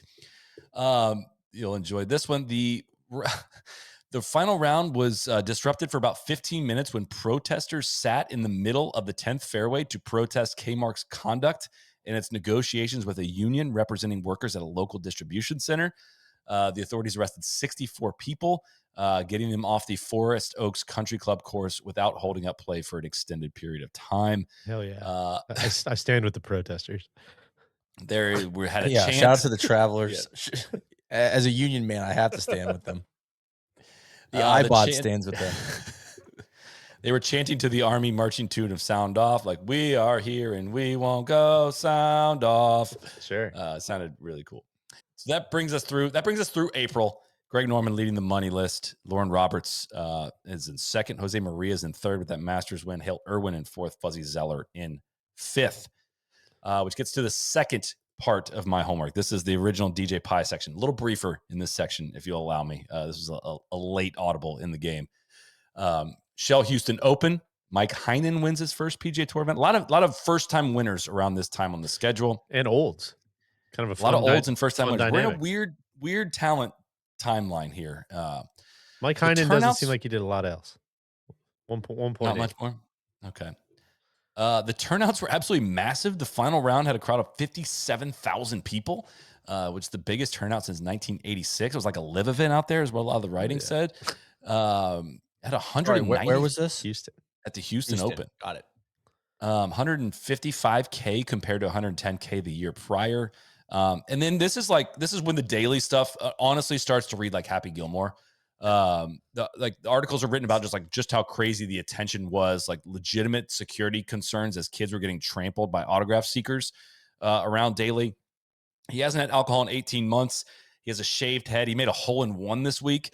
And things are trending well for him. Like, he is considered to be the single biggest draw on the PGA Tour at this point. Like, he's the needle, which just, again, recreating those scenes from suspended, all the disciplinary actions he's had on there, and like the run-ins he would have with Dean Beeman, and things are potentially turning around for him. And what I've kind of found doing my research was, it is right now the internationals kind of have the dudes. There's a lot of good players on the U.S. side, but like Corey Pavin's not moving the needle. Like Jack and Arnie are still drawing attention on they're still branding Champions Tours with the Golden Bear. It's like Azinger's out with cancer. Like, you just don't like Kalkovecki. Couples has been out with back injury in this time. Yeah, it's just, it doesn't feel like there's a dude on the there is this is a transition period before Tiger. Well, and especially in a vacuum like that, like, it makes a lot of sense as to why a character like this is going to just completely take up all the oxygen, and like you alluded to it, but like Happy Gilmore's 2 years after this, right? I know it's not an accident that Happy Gilmore looks the way that he does, and says the things and does the things and even plays the game the same way, like the way that he does. It's not an accident that it looks like that. Which, again, you could watch the 94 Bell South Classic, which is the next week. You can watch that on YouTube. Watch John Daly swing the club, and you're like, oh, my God, okay, that's my guy. Yeah, like, I want to watch sure. that guy play golf. I mean, this is not breaking news, but it's not just how far he hits it. It's like the grace and effortless power with it. Like, he was pretty magnetic. And he was Shafua. Yes. He had touchy with the wedges. Around the sports world this week, tragedy struck Formula One. Ayrton Senna died in a tragic crash at Imola in this week in 1994. You guys ever watch that doc? Yes. Good one. It's excellent. I haven't. Excellent. On to the Bell South. Did you ever go to the Bell South Classic, Neil? I did. Yes. I went in 96 or 97, 98, sometime in that, from the year that I think Greg Norman won. So maybe 96. I can look. We can. Not important to the story, but I can look that up. But it was at Atlanta Country Club. Sugarloaf. Stuart Sugarloaf. So we're at Atlanta Country Club in this time, which I'll be honest, I did not know existed. Is that still the same name? There still is an Atlanta Country Club. It's not Atlanta Athletic Club. Because that's why I was like, oh, this must be Atlanta Athletic that got renamed. Separate place. It did not. It does not. I don't know when. Did Norman win that Bell South Classic? I don't see him. I thought he did. What am I thinking? I remember watching the Shark at the Bell South Classic. Okay. So maybe that's what I'm thinking of. Paul Stankowski won in 96. In a playoff over Brandel. Dang, we're spoiling the 96 episode. Anyway, so this is where we actually have some video. We have some resources here. So if you will, I'll play you the intro package from CBS. I was hoping for a lot more of this stuff, a lot more of the nostalgia pieces here, but here's how CBS came on the air on that Sunday, which happens to be a holiday. Georgia and springtime, a breathtaking combination. And now a tour tradition has evolved here, Mother's Day in Atlanta. Rudell Nelson received a special gift in 1988 when her son Larry won here for the second time.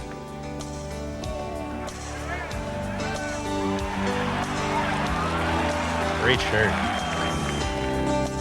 Barbara Pavin experienced the same joy on Mother's Day 1991 when Corey found sweet success. Maureen Kite was on her son's mind in 1992 when he won this tournament for the second time. Tom would later that year win the U.S. Open on Father's Day. Happy Mother's Day, Mom. Not today. And you too, Dave. I love you. A year ago, it was Nolan Hinkey's turn to experience a special victory. He had the last dance at the 18th and claimed a tour event for the third time. Payroll one. It's Mother's Day once again on the final day of the Bell South Classic. Somewhere there's a mom whose lifelong support is about to be rewarded in Atlanta. All right. First off, I thought this was a Masters thing for a second. I was like, Right? I don't recognize any of those holes. Like, what the hell is going on here? Which yeah, this is not a laughing matter, but it did transitions into John Daly is leading this tournament, who's again going through like Sure. he has an assault charge against him with his ex-wife, and he is a recent father. Their daughter's about to turn 2. Anyways, there's a lot in this, and this was like this was a blast from the past. I'm going to play a few commercials for you. Again, the whole broadcast is on there, and you can experience the entire flashback into 1994. But I really loved the look, because I was a big Orlamar Tri-Metal, Adams Titleist, like all the infomercials, all the golf equipment stuff in that era. Give me all of it.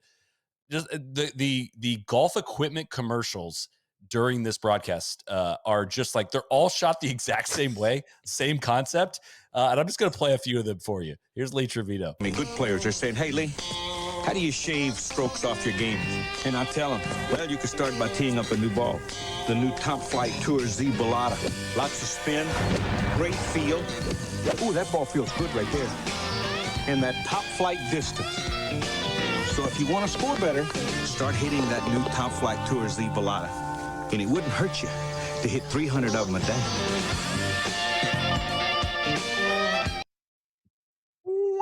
Very pronounced bass. This is going to be a big moment for very, very pronounced slappy bass.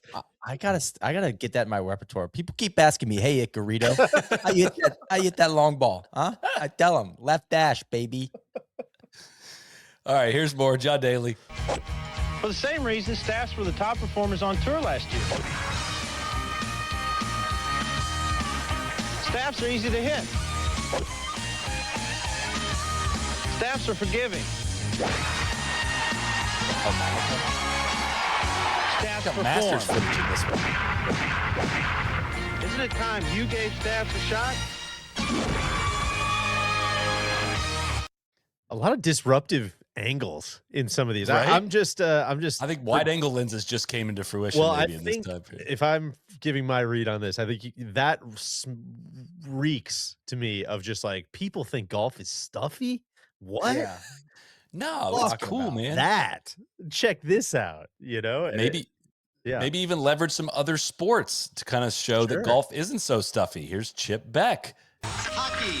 When you play most sports, you use the same equipment the pros use. Not always true with golf. Sometimes you can't even buy the same irons the pros play. You can if they're ellipsoid of power irons by Power Built. My game is consistency and accuracy, and the sweet spot on these oversized irons was made for my game. So play the same irons I play on tour, the TPS ellipsoid of power irons by Power Built, and you'll play a whole new game. That bag looks so hard to hit. Yeah. You see how hard those gloves look to hit? Oh my gosh.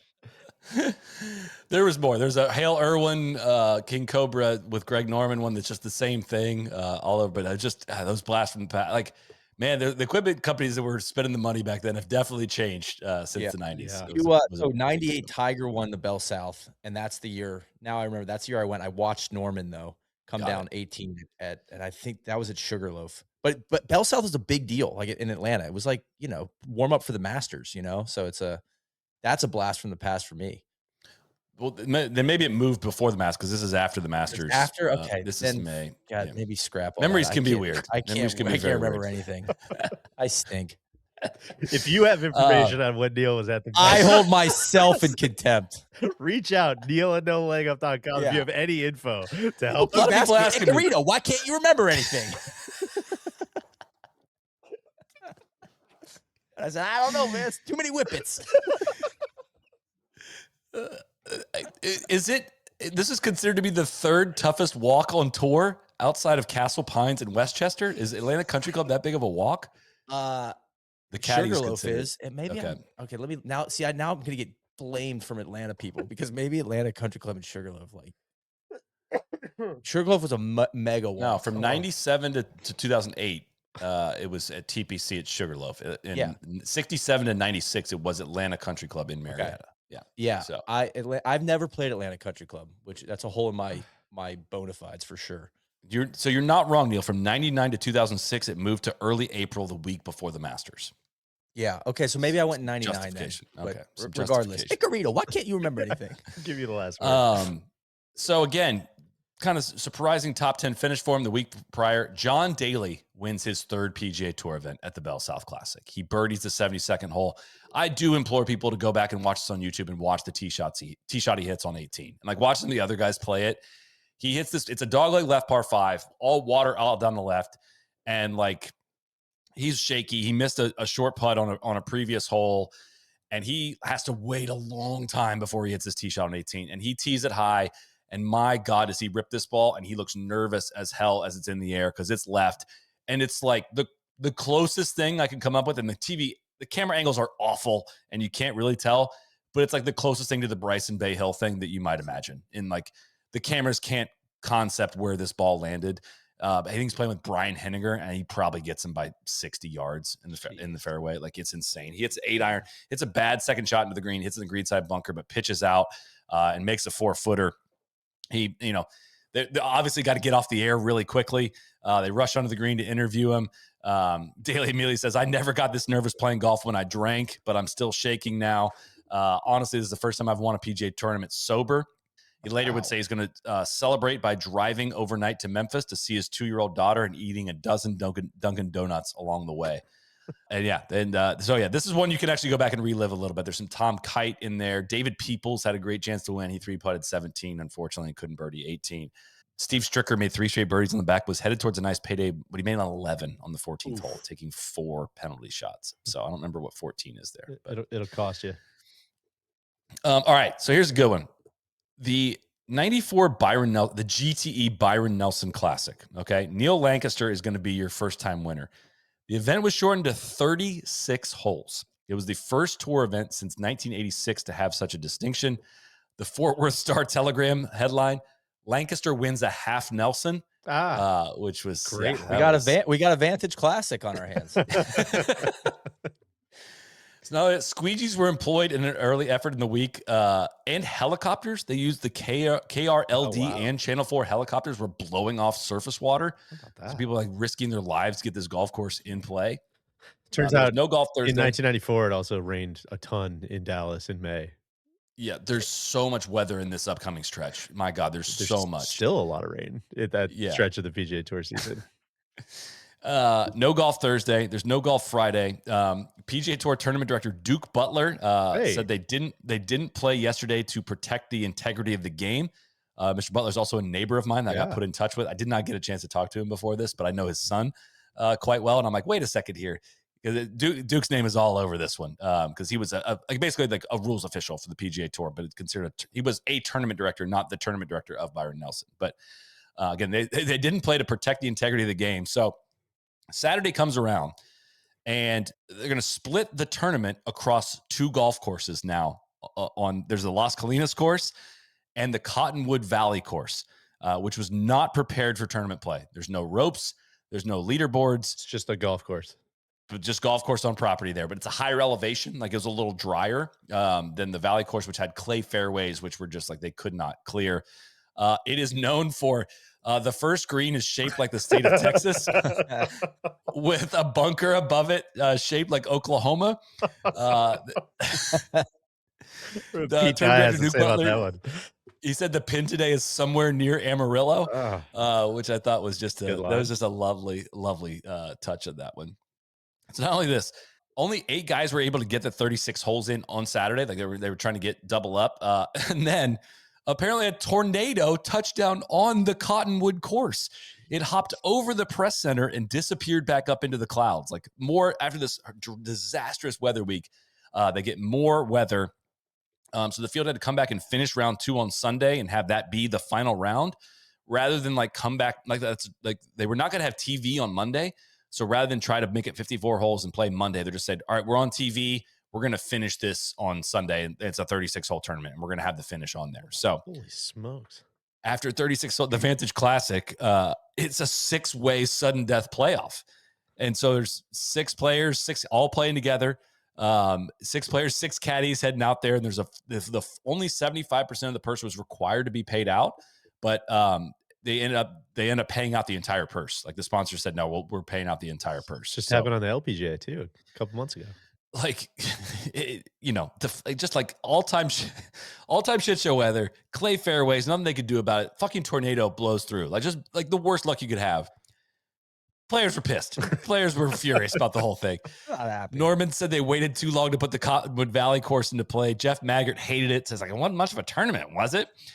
Said they could have teed off at different times. Crenshaw said those decisions were easy 30 years ago. Now TV just rules. We can't cough without getting in their them getting in their say. Trivia question. How many PGA Tour events had ever been rained out and not rescheduled to a different date in PGA Tour history to that point? I'll say none for the sake of the trivia. 1. That shocked me. Wow. 1 tour event in their history to that point had not been, but like they were doing crazy stuff back then. Because you remember in '98, Pebble, they got the final round started and they got rained out, and they came back and finished that final round after the PGA at Soly. Like they were doing weird shit to finish tournaments back then. So yeah. Damn. How about that? Las Colinas is kind of that's a throwback. Doing Name some as well. drywall. Yeah, Neil's doing the McDonald's. drywall at the new Up in McDonald's. Las Colinas. Oh, shit, no. Pausing here to say earlier that week on May 9th, it was announced Tim Fincham would be succeeding Dean Beeman as the next commissioner of the PGA Tour. The other finalist was Jack Frazee, the retired head of Centel Communications. Fincham was elected unanimously. And Fincham was a Virginia lawyer who once served as an economic advisor to President Carter. He'll be taking over June 1st, which is 19 months before Beeman's contract lapses, which is kind of around the same Rolap Monahan timeline of note. Many thought Fincham would be named immediately when Beeman announced back in March that he was going to retire, but the 10-week lag time allowed Fincham to build support among players, which was seen as his biggest weakness. The big reason Fincham was unpopular in his role was his role in the legal battle over the Ping square grooved irons, and because he was often seen as Beeman's hatchet man. That phrase is all over the place. Hatchet man. Like, he was the hatchet man. I don't really know what that means other than like he was It's making shit happen. Like He's the guy that makes it happen. Yeah. He was just getting shit done. One player said he's been out here more since Dean's announcement than in his first 6 years. So basically, he just starts showing up at tour events and starts pressing flesh was the phrase that was used a lot. One interesting quote, TC has always used this quote about Fincham. A player said he knows where all the skeletons are buried. Where the bodies are buried. I was going to say. Exactly. A player says that, TC likes to say left booby traps. Norman said, I'm sure Tim will do a good job, but I believe they should have taken more time and done a thorough search. They shouldn't have rushed the decision so quickly. Interesting with what's coming. Fincham is seen as a continuation of the efforts of Beeman and a confirmation that the tour is heading in the right direction. There were some efforts to squash Fincham's past working for the Democrats with the tour that was seen as 98% Republican. And Fincham said, let the record show I was against the tax increase. And I'm very concerned about a comprehensive health bill that would continue to strap it to employers like us, basically a small business. Yeah. So might have been a Democrat, but I don't swear on all their policies. Yeah, exactly. All right. His 4 major areas of concern: substantial financial reward for our players. He says pro golfers are underpaid compared with other sports. We also have a challenge in the changes that will occur in television in the United States in the next few years. We must make sure we are postured to compete for the entertainment dollar.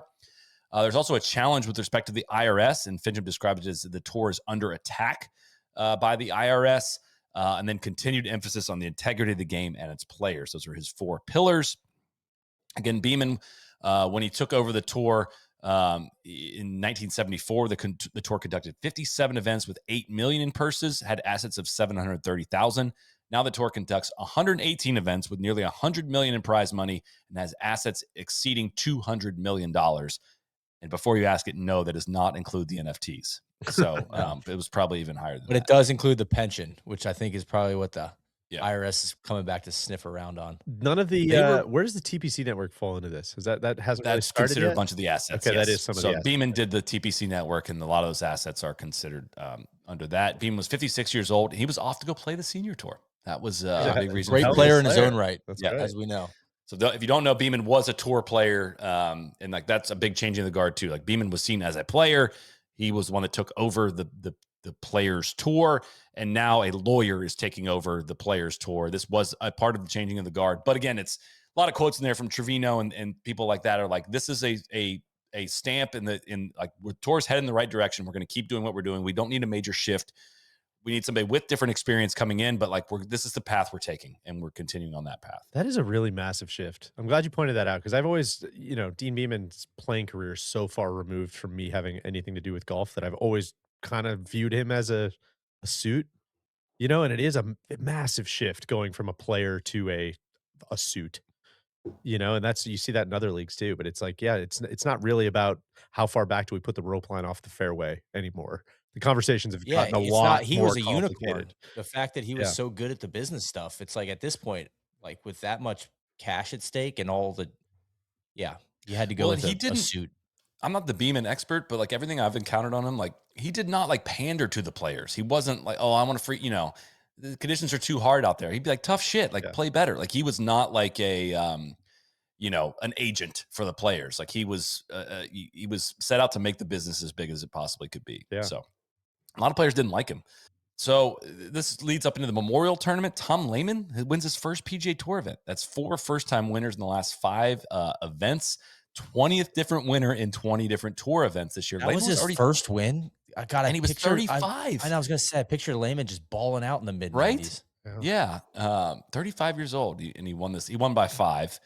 And again, every time you read in the papers, you can't stop reading about Raymond Floyd on the senior circuit. He started the year going 4th, 2nd, win T2, win T10, win T7, T6, T3, 12th, 2nd. He bagged 3 more runner-ups later on in the year. He also won the tour championship. He did not finish worse than 18th on the entire year. He had 17 top 10s and 20 starts, 4 wins, 5 runner-ups, 12 top 5s. He made $1.382 million on the senior tour in 1994. Only Nick Price beat him on the regular tour. With the second most money of any male golfer that year on the course. What a year.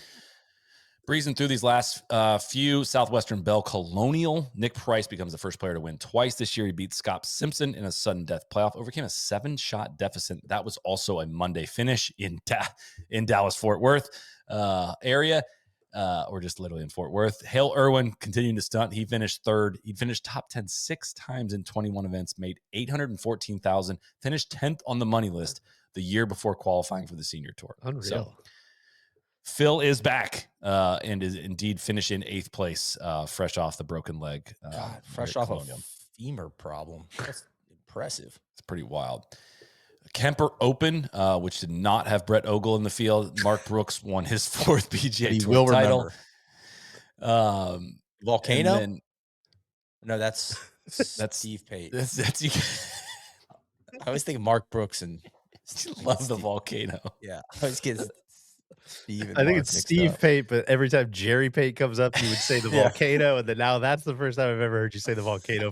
Rito, how do you keep getting these pros mixed up? I tell him.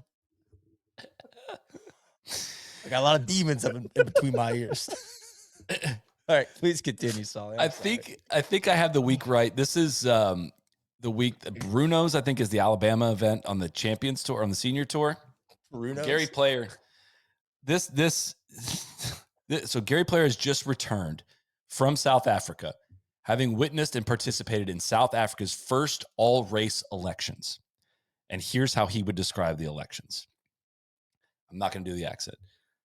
I saw people standing in line as far as your eye could see. 9 hours they stood to vote. A businessman in a suit, and right beside him, an old poor guy with bare feet. A lady gave birth in the line. Somebody died in the line. There was one old woman being pushed by her son in a wheelbarrow. They all stood in line to vote. It didn't matter if you were an executive in a company, you stood in that line. It was the experience of a lifetime. Sounds like it. How about that? Giving birth in line from Gary Player, just that knocked me off my that just. I'm like, through the Gary Player lens, can we believe either of these? I don't know, but that's what makes it like. If half of that's I want to read up on. That's a hell of an experience. Right. Lady gave birth in line and someone died in line. That one just. Gary Player has not changed. Yeah. Buick Classic. Again, Buick's absolutely stunting. Lee Janzen wins his 4th PGA Tour event. He beat Ernie Els in a U.S. Open preview. The U.S. Open is going to be the following week. Fred Couples returns after missing 3 months with his back injury. Again, more weather in this time period. And then folks are all, so this is kind of like the, where Buick starts to unwind a little bit. Folks at the tournament are all upset that the tournament won't be played before the U.S. Open next year. It's going to get moved up to May. It's going to crush the field. It's not going to be as good of a prep for the U.S. Open. It's going to have worse course conditions in May. So this is at Westchester in New York, and it's going to be moving to a different spot in the calendar, and nobody's happy about that. Ernie Els wins the U.S. Open at Oakmont. We'll get to that in a future episode. Cannon Greater Hartford Open. David, you're slashing right through some big news outside the golf world. What's that? During the U.S. or was that during the PGA? That was U.S. Open. Yeah, we're going to get to that in that. Okay. Yeah, we're not doing that here. We covered that in the beginning. We're not doing OJ. Arnold here. Palmer. Yeah, NBA final. Well, yeah, I thought its own episode. I thought TC's uncle would at least get a mention. We mentioned it in the beginning. We're not doing that here. It needs its own episode. You can't just dip into that one. Like that's we're not doing a brief one on that one. Hartford Open. It's not like he's slashing. David Frost wins his 9th career title. Norman made a double on the 12th hole Sunday when his ball was found in an unraked part of the bunker. He called for the culprit to be fined or suspended. Norman would finish 2nd for the 3rd time this year. Fred Couples announces he won't play the British because of the flight and what that will do to his back. 100,000 people attended the final round. Attendance numbers in this time period are insane. Like, and again, in the video of the Canadian Open that you probably watched, Neil, the 18th hole crowd, like it was crazy. 292,000 people attended over the 4 days at the Hartford Open. Things were going great for Mr. John Daly. Around this time, it starts to get a little bit back on the ugly side. Daly would be disqualified for signing an incorrect scorecard. The day and as of the time of writing on Sunday night, the tour was not even in touch with him, but he signed for a 3 that it should have been a 4 on the 5th hole. By my count, this is the 4th or 5th scorecard incident that Daly had since 1991. The rest of Daly's year would go 81st at the Open, WD at the New England Classic, 2 missed cuts, and a 44th at the NEC World Series of Golf, including a final round 83. Hold that thought. Dave's 54 holes. Dave Stockton Jr. was tied for the lead in Hartford, while Dave Stockton Sr. was leading on the Champions Tour, on the Senior Tour. And obviously Stockton Jr. did not go on to win, but Dave Stockton Sr. did go on to win, and he's getting updates in the final round how his son's doing on the regular tour. How about that? Deej, lineage, not leverage. That's right. Exactly. Busy times for Fincham is of note. Hardee's announces they will not renew their sponsorship of the event, which is where Neil's going to know this one. This is on his part of the calendar. DJ? Hardee's? What? I don't know. Hardee's. Where's The Hardee's Hardee's sponsoring Golf the event? Classic. Gosh, it's got to be in the Midwest because it's not Carl's Jr. Yeah. Right? So Yeah. are we talking just outside Chicago? No, but Pretty in that far realm, outside Chicago. in the Midwest. What is it? John Deere? Quad Cities. Cities. Yeah, okay. Yeah. Uh, In an unprecedented situation, the PGA Tour takes money out of their TV fund to make sure the event stays. So no sponsor, no problem. This event ain't going nowhere. We're taking money out of our TV fund. We're going to pay that. So then we get to the big point of the summer here, which is becomes public for the first time. This is June 27th, 1994. The Federal Trade Commission is investigating the PGA Tour for possible unfair methods of competition, according to published reports. Brand Week magazine said the FTC is investigating whether PGA Tour rules stifle golf tournaments by, among other things, forcing organizers to pay fees to use tour professionals. The letter from the FTC states specifically, we're focusing on the competitive effects of the PGA Tour's conflicting events and television release rules. They are also interested in whether the PGA Tour has ever sought or received rights fee payments for events such as yours. Fincham said, we went to them 6 months ago and asked them to finish up, either to take action or not. They are continuing with their interviews, but it's the same thing that started in the spring of 1990. It's been 4 years now. We would like for them to get it done, but you can't tell a federal agency what to do. Tour VP Ed Morehouse bottom lines it. Our rules are not anti-competitive. Our rules have allowed for the development of tournaments, put a lot of golf on television, made significant prize money available for golfers, and provided more than $120 million to charity. And again, the FTC is currently interviewing organizers of unofficial pro golf events, many of them made for TV productions, whose organizers must pay a rights fee, generally $200,000 to $400,000 to the PGA Tour in order to secure the tour players. These are stuff like the Skins Game, Shell's Wonderful World of Golf, and the Shark Shootout. Can you just kind of summarize what you just said? Is it? I feel like what does that? What does all this mean? The PGA Tours, they're accusing them of a shakedown, where it's like, these guys are independent contractors. How can you charge a fee for their time? Like, you made them sign a contract that they have to get permission from this trade organization to go play in a professional golf tournament that's independent of the PGA Tour. And they're basically arguing that this could be restraint of trade, meaning those guys as independent contractors, like those tournaments should have to pay you guys if they want these top players to come play. It's their decision because they're independent contractors. Right. So again, echoes a lot of what we saw in the last 5 years. Correct. 100%. Which is like, if you're a member, like the PGA Tour rules and regulations state you need to get released to basically compete in golf tournaments outside of this circuit, which the idea being we're pooling all of your interests into one place so we can go out and market that. We're going to sell it for big money and you're going to come play in our events. You can't work outside this system on your own unless you get special permission and a release from us to do that. Yep. Again, this is going to weigh pretty heavily into Neil's section here shortly, but same conversation as the last several years. So Fincham would later say in August, really great point, I think. Their theory is that somehow we are artificially limiting the amount of product available to the consumer, which is incredible. In 15 years, we've gone from 110 hours of golf on TV to 617 this year, 1 tour to 3 tours, 40 some events to 118 events, 180 players to 700 some players. So hard to argue against. He's a lawyer. He's pretty good. He pulled out that the FCC, he pulled out this card. The FTC had spent 4 years at substantial cost to the taxpayer investigating the tour. That's a real, That's good stuff. Yeah, get on that one. So, all right, these kind of summer events also didn't slap much in this time period, kind of like they currently don't. Nick Price wins the Motorola Western Open on the Dubs Dread course at Cog Hill. Again, this is where Fincham's out there on tour, pounding flesh, met with over 200 players across the top Pressing tours, 20 flesh. I don't think it was sponsors. pounding flesh. Absolutely crushing flesh. Pressing the flesh. I don't know if he was I wrote pounding. the Maybe flesh. it said pressing, but He's suffocating flesh. Firm handshake, that guy. he's going to 2 events a week. He's just running himself ragged. He's spending like one every 10 days in Ponte Vedra, apparently.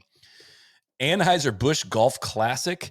Mark McCumber wins his 8th event. He chips in twice on the back 9 in the process. Justin Leonard.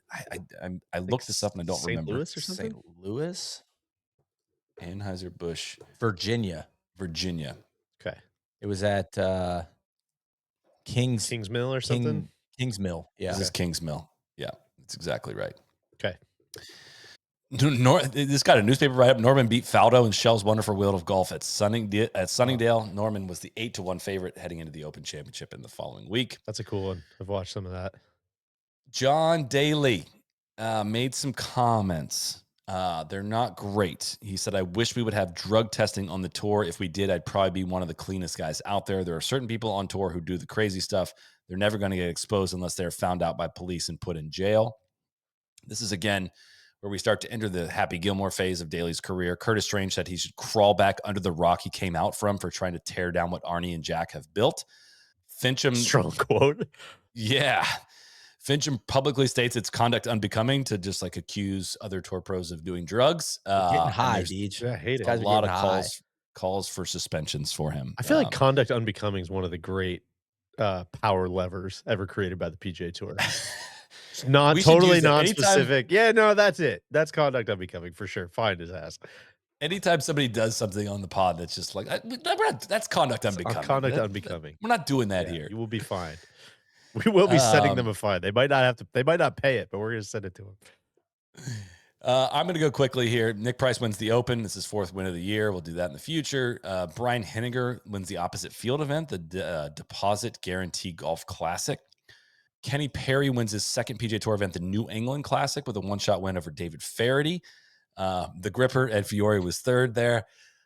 The Federal Express St. Jude Classic, Dickie Pride wins his first PGA Tour event. He missed 12 of 17 cuts to that point this year. He was 3rd alternate to get in the event. He had set his wedding day for December 17th instead of December 10th because he was planning to be back at Q School. But now that he had the win, he would not need to do that. Won a playoff over House Sutton and Gene Sowers. Nick Price, heavy hitter, finished 4th.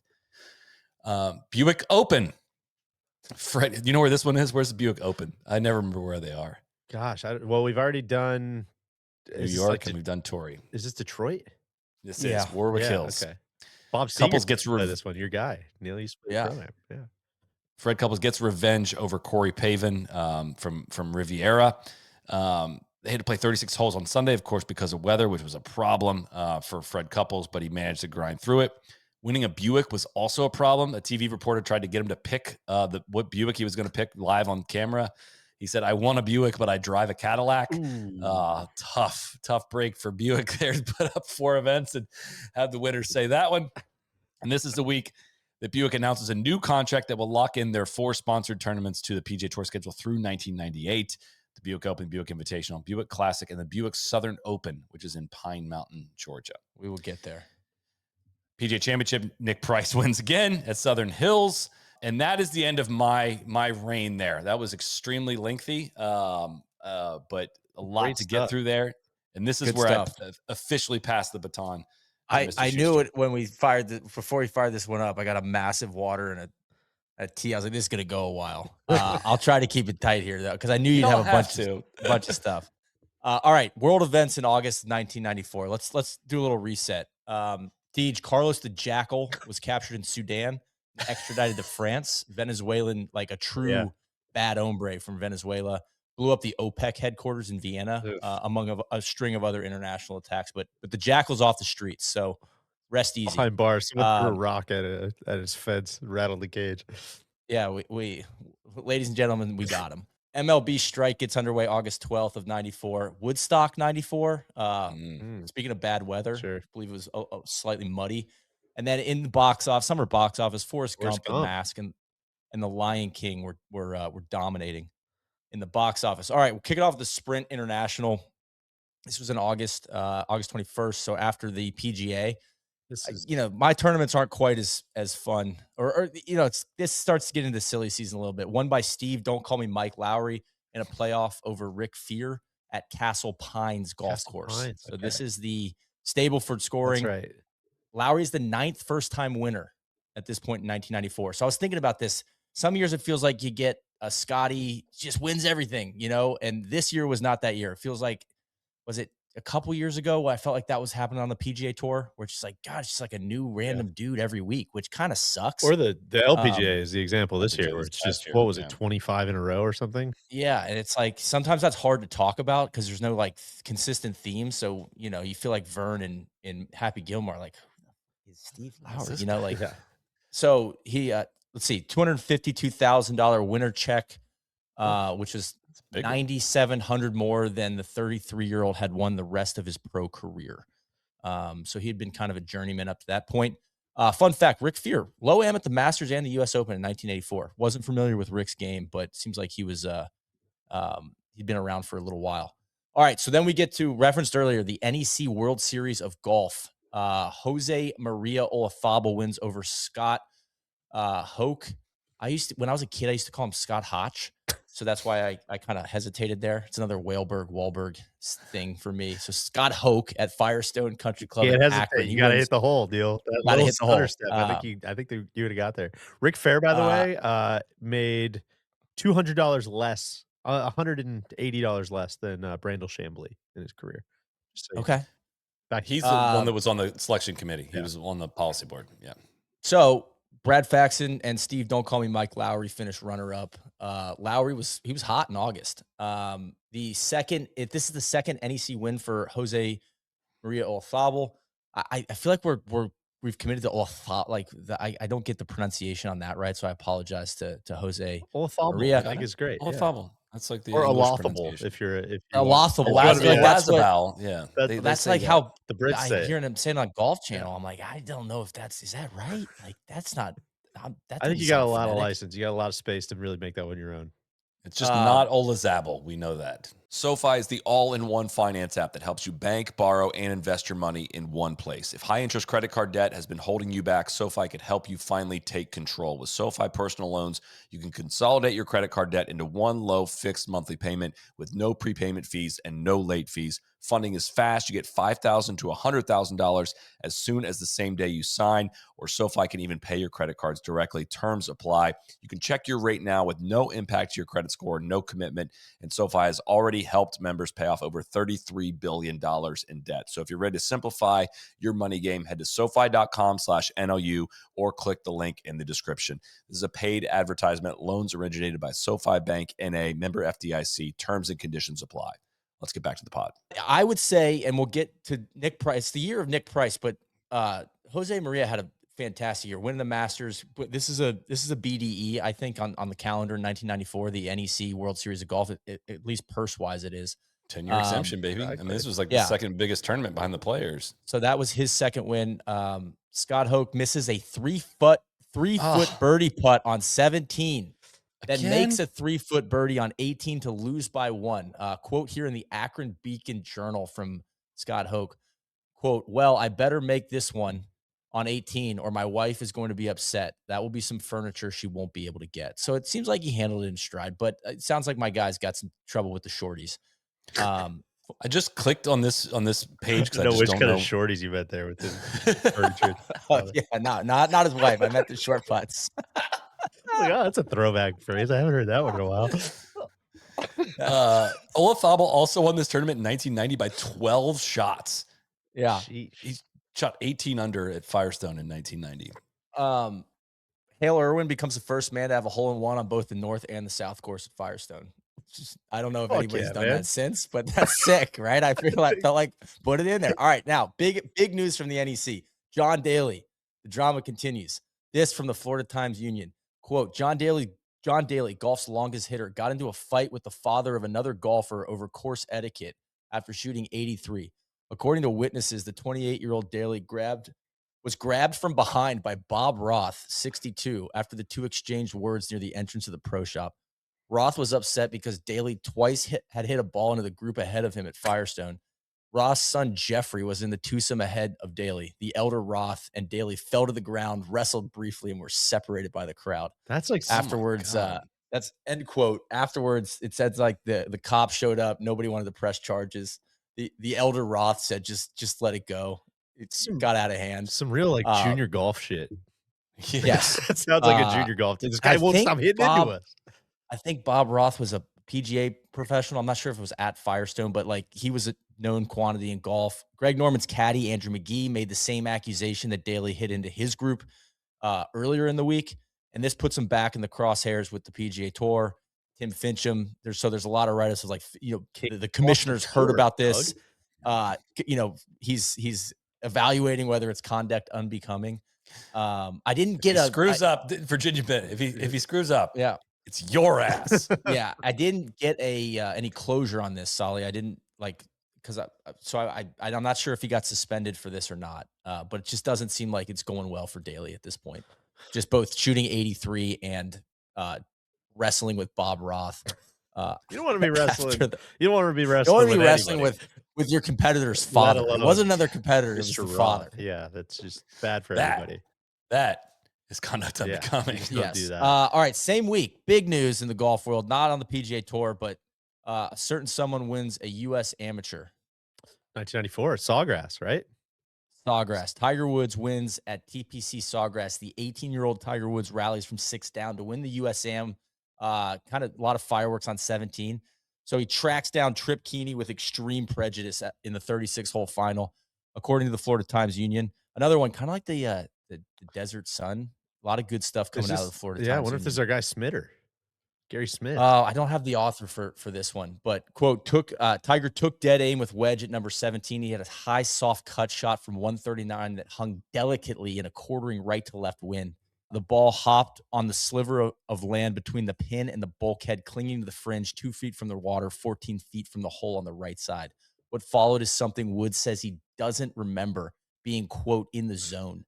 With a final par at 18, Woods completed one of the great turnarounds in championship competition and what is believed to be the largest comeback in U.S. Am history. End quote. I wanted to call out believed to be because, Deej, I was thinking back, like, there's probably some U.S. Am stuff from, like, the early 1900s where CB McDonald was like, nah, I moved my ball and I actually won that tournament. So maybe because it was like, why wouldn't he know if this is the largest? Well, it's just the power of like databases and computers and the fact that you can't. Yeah. I don't know, man. We had the final score here. I don't know how much the guy was up by. I mean, I believe it's the best. Nobody in the press best box one I can remember. could think of a longer one for sure. That's when you put my guy down the way on press row's been doing this 50 years. He said you can't think of another one. Comeback. Yeah. Which even just trying to get research done for this time period, I was so tempted to just call hey, random sports writer, do you remember what filled the trade show in 1994? Right. Like, there's no like documentation of this stuff other than like people's memories. Like I called, I talked to Bones on the phone for some of this. So like, I forgot to mention this when Jack and Phil won the same week. The cover of Golf World that week was the bear in the air. Ooh, because this good. Tiger thing hadn't started yet. It was Golf World or whatever it was at that point. But that's a good one. That was like Phil was supposed to be the heir to Jack. It was so fun being like at the tail end of Golf Week. It was my first job I ever had, and sitting around on Sunday evenings, like trying to think of those like big Sunday, like what's the headline? Like everybody standing around trying to just throwing them out. Fucking ruled. That was really fun. So also worth noting, Tiger's fit at this 94 USAM is just legendary. Pink and white, big block stripes. And he's got the quarter socks and the hat, with the FootJoys on and the straw hat. And he's just fist pumping like 18, youngest winner of the USAM. I mean, just good stuff. I don't have a good, this is before my time. I'm at this point 4 years old, 4 years old. So I need to get a little steeper on some of these back-to-back Emansky US Open or USAMs from Tiger. Thank you for the proper use of Emansky. Yeah, there's 3 of those. All right, moving on to September. World events in September. Premiere of Soly's favorite show, Friends, September 22nd. Notorious B.I.G. releases his debut album, Ready to Die, and Soly's favorite band, Dave Matthews Band, puts out Under the Table and Dreaming.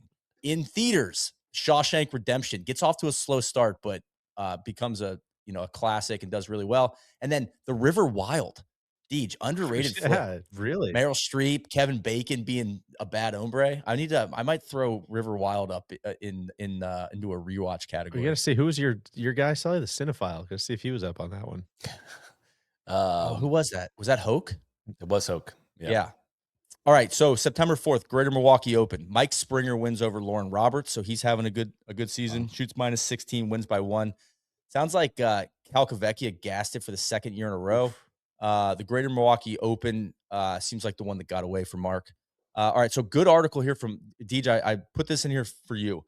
Good article by Mike Sobolski in the Ozaukee County newspaper. Ozaki, yeah. Just north of Milwaukee, up by Brown Deer Park. Okay, so in the Ozaukee County newspaper regarding the move to Brown Deer Park, quote, I entered the ropes surrounding the 18th green at Brown Deer Park 2 Sundays ago and spotted Tom Strong, the executive director of the Greater Milwaukee Open. I made sure to shake his hand. Congratulations, Tom. I said, you pulled it off. He thanked me. This has more of a homey feel to it, he reflected. Strong managed to take a well-worn public golf course that nearly no one had confidence in, and not only brought it back to a condition sufficient for a PGA Tour event, but at once gave the tournament a new flavor that will allow it to continue as a classy event in years to come. So 4 months before the tournament, only 9 holes were playable, and this was the first year at Brown Deer Park after a 21-year run at Tuckaway Country Club. Do you know Tuckaway? I do know it up there to the north, but I've never actually played it. Okay, so this, again, quoting my guy, Sobolski, the tournament was able to exude a style while making it clear that unlike the stuffy attitude Tuckaway left us with, this tournament would go out of its way to cultivate the average golf fan. One set of signs showed us that, the ones that nailed to the outside edges of each set of bleachers surrounding the 18th green. They said public welcome. There you go. This alone represented a shift in philosophy before only special passes got somebody into the 18th hole bleachers. So I bring this up, one, because you're fond of Brown Deer Park. And so this was the first year at Brown Deer Park, and then they played it there until the tournament went away. But it kind of feels like 94 was right in the cusp of PGA Tours still kind of, there was a good number of them that felt like local events. They could almost, the organizer could almost run them like a county fair. And, you didn't have to play at a course where you needed room for hospitality tents and stuff. So I just thought that was that piece there that I found kind of summed that up. You don't have to have lengthened golf courses at this point, and you haven't had to get rid of all the space where the people would be, right? And you're not limited to a certain number of golf courses that don't even have a chance of being long enough in this time. And there's a bunch of good quotes in there of like the players saying the course played hard, it was like a good challenge for them. And so it goes on. The Greater Milwaukee Open is hosted at Brown Deer for the remaining 16 years of its existence. Yeah, which is as you're saying that, I'm in my head, I'm like, okay, well, why are more tour events not at municipal golf courses? I'm like, well, where are municipal golf courses? They're usually much more centrally located in the city where they don't have room to expand and they don't have room to get longer. And yeah, like you said, Soly, it's kind of just before a lot of these places just become even more obsolete, and it's so again, it kind of reinforces this being such a transitive 94, 95, like a link between 2 eras. So then we're moving on to the Canadian Open. This is in mid-September. Nick Price wins his second Canadian Open at Glen Abbey in Oakville, my old hometown up there in Ontario. Also won the Canadian Open in 1991, and this is his 5th win of the season. So after winning the last 2 majors, it's definitely the year of Nick Price. I mean, macro take, guys, I don't know a ton about Nick Price, but watching that final round, Soly, he's a stud. No hat. He's got a legendary shirt on. Like, just from visually, like, he's a strapping lad. A presence, yes. Like, he looks like he played rugby. Like, he's from Zimbabwe. There's just a lot of, like, interesting stuff to him. Number 1 player in the world now at this point. So this was his year. Like, I was 8 in this time period, and maybe a little young for this, but I watched Nick Price in the 90s a lot. Like, the pelts he would take. I mean, we would go out to the range and try to swing it like Nick Price did. Like, he just was so him. Like, Jesper Parnevik was a big one, like a swing we always tried to emulate in some way. Like, Price he was just, I feel like he played a lot of European tour in this time period too. Without checking this, I always felt like he was on when I'd wake up in the morning and there would be European tour golf on. Like, I would be watching Nick Price somewhere.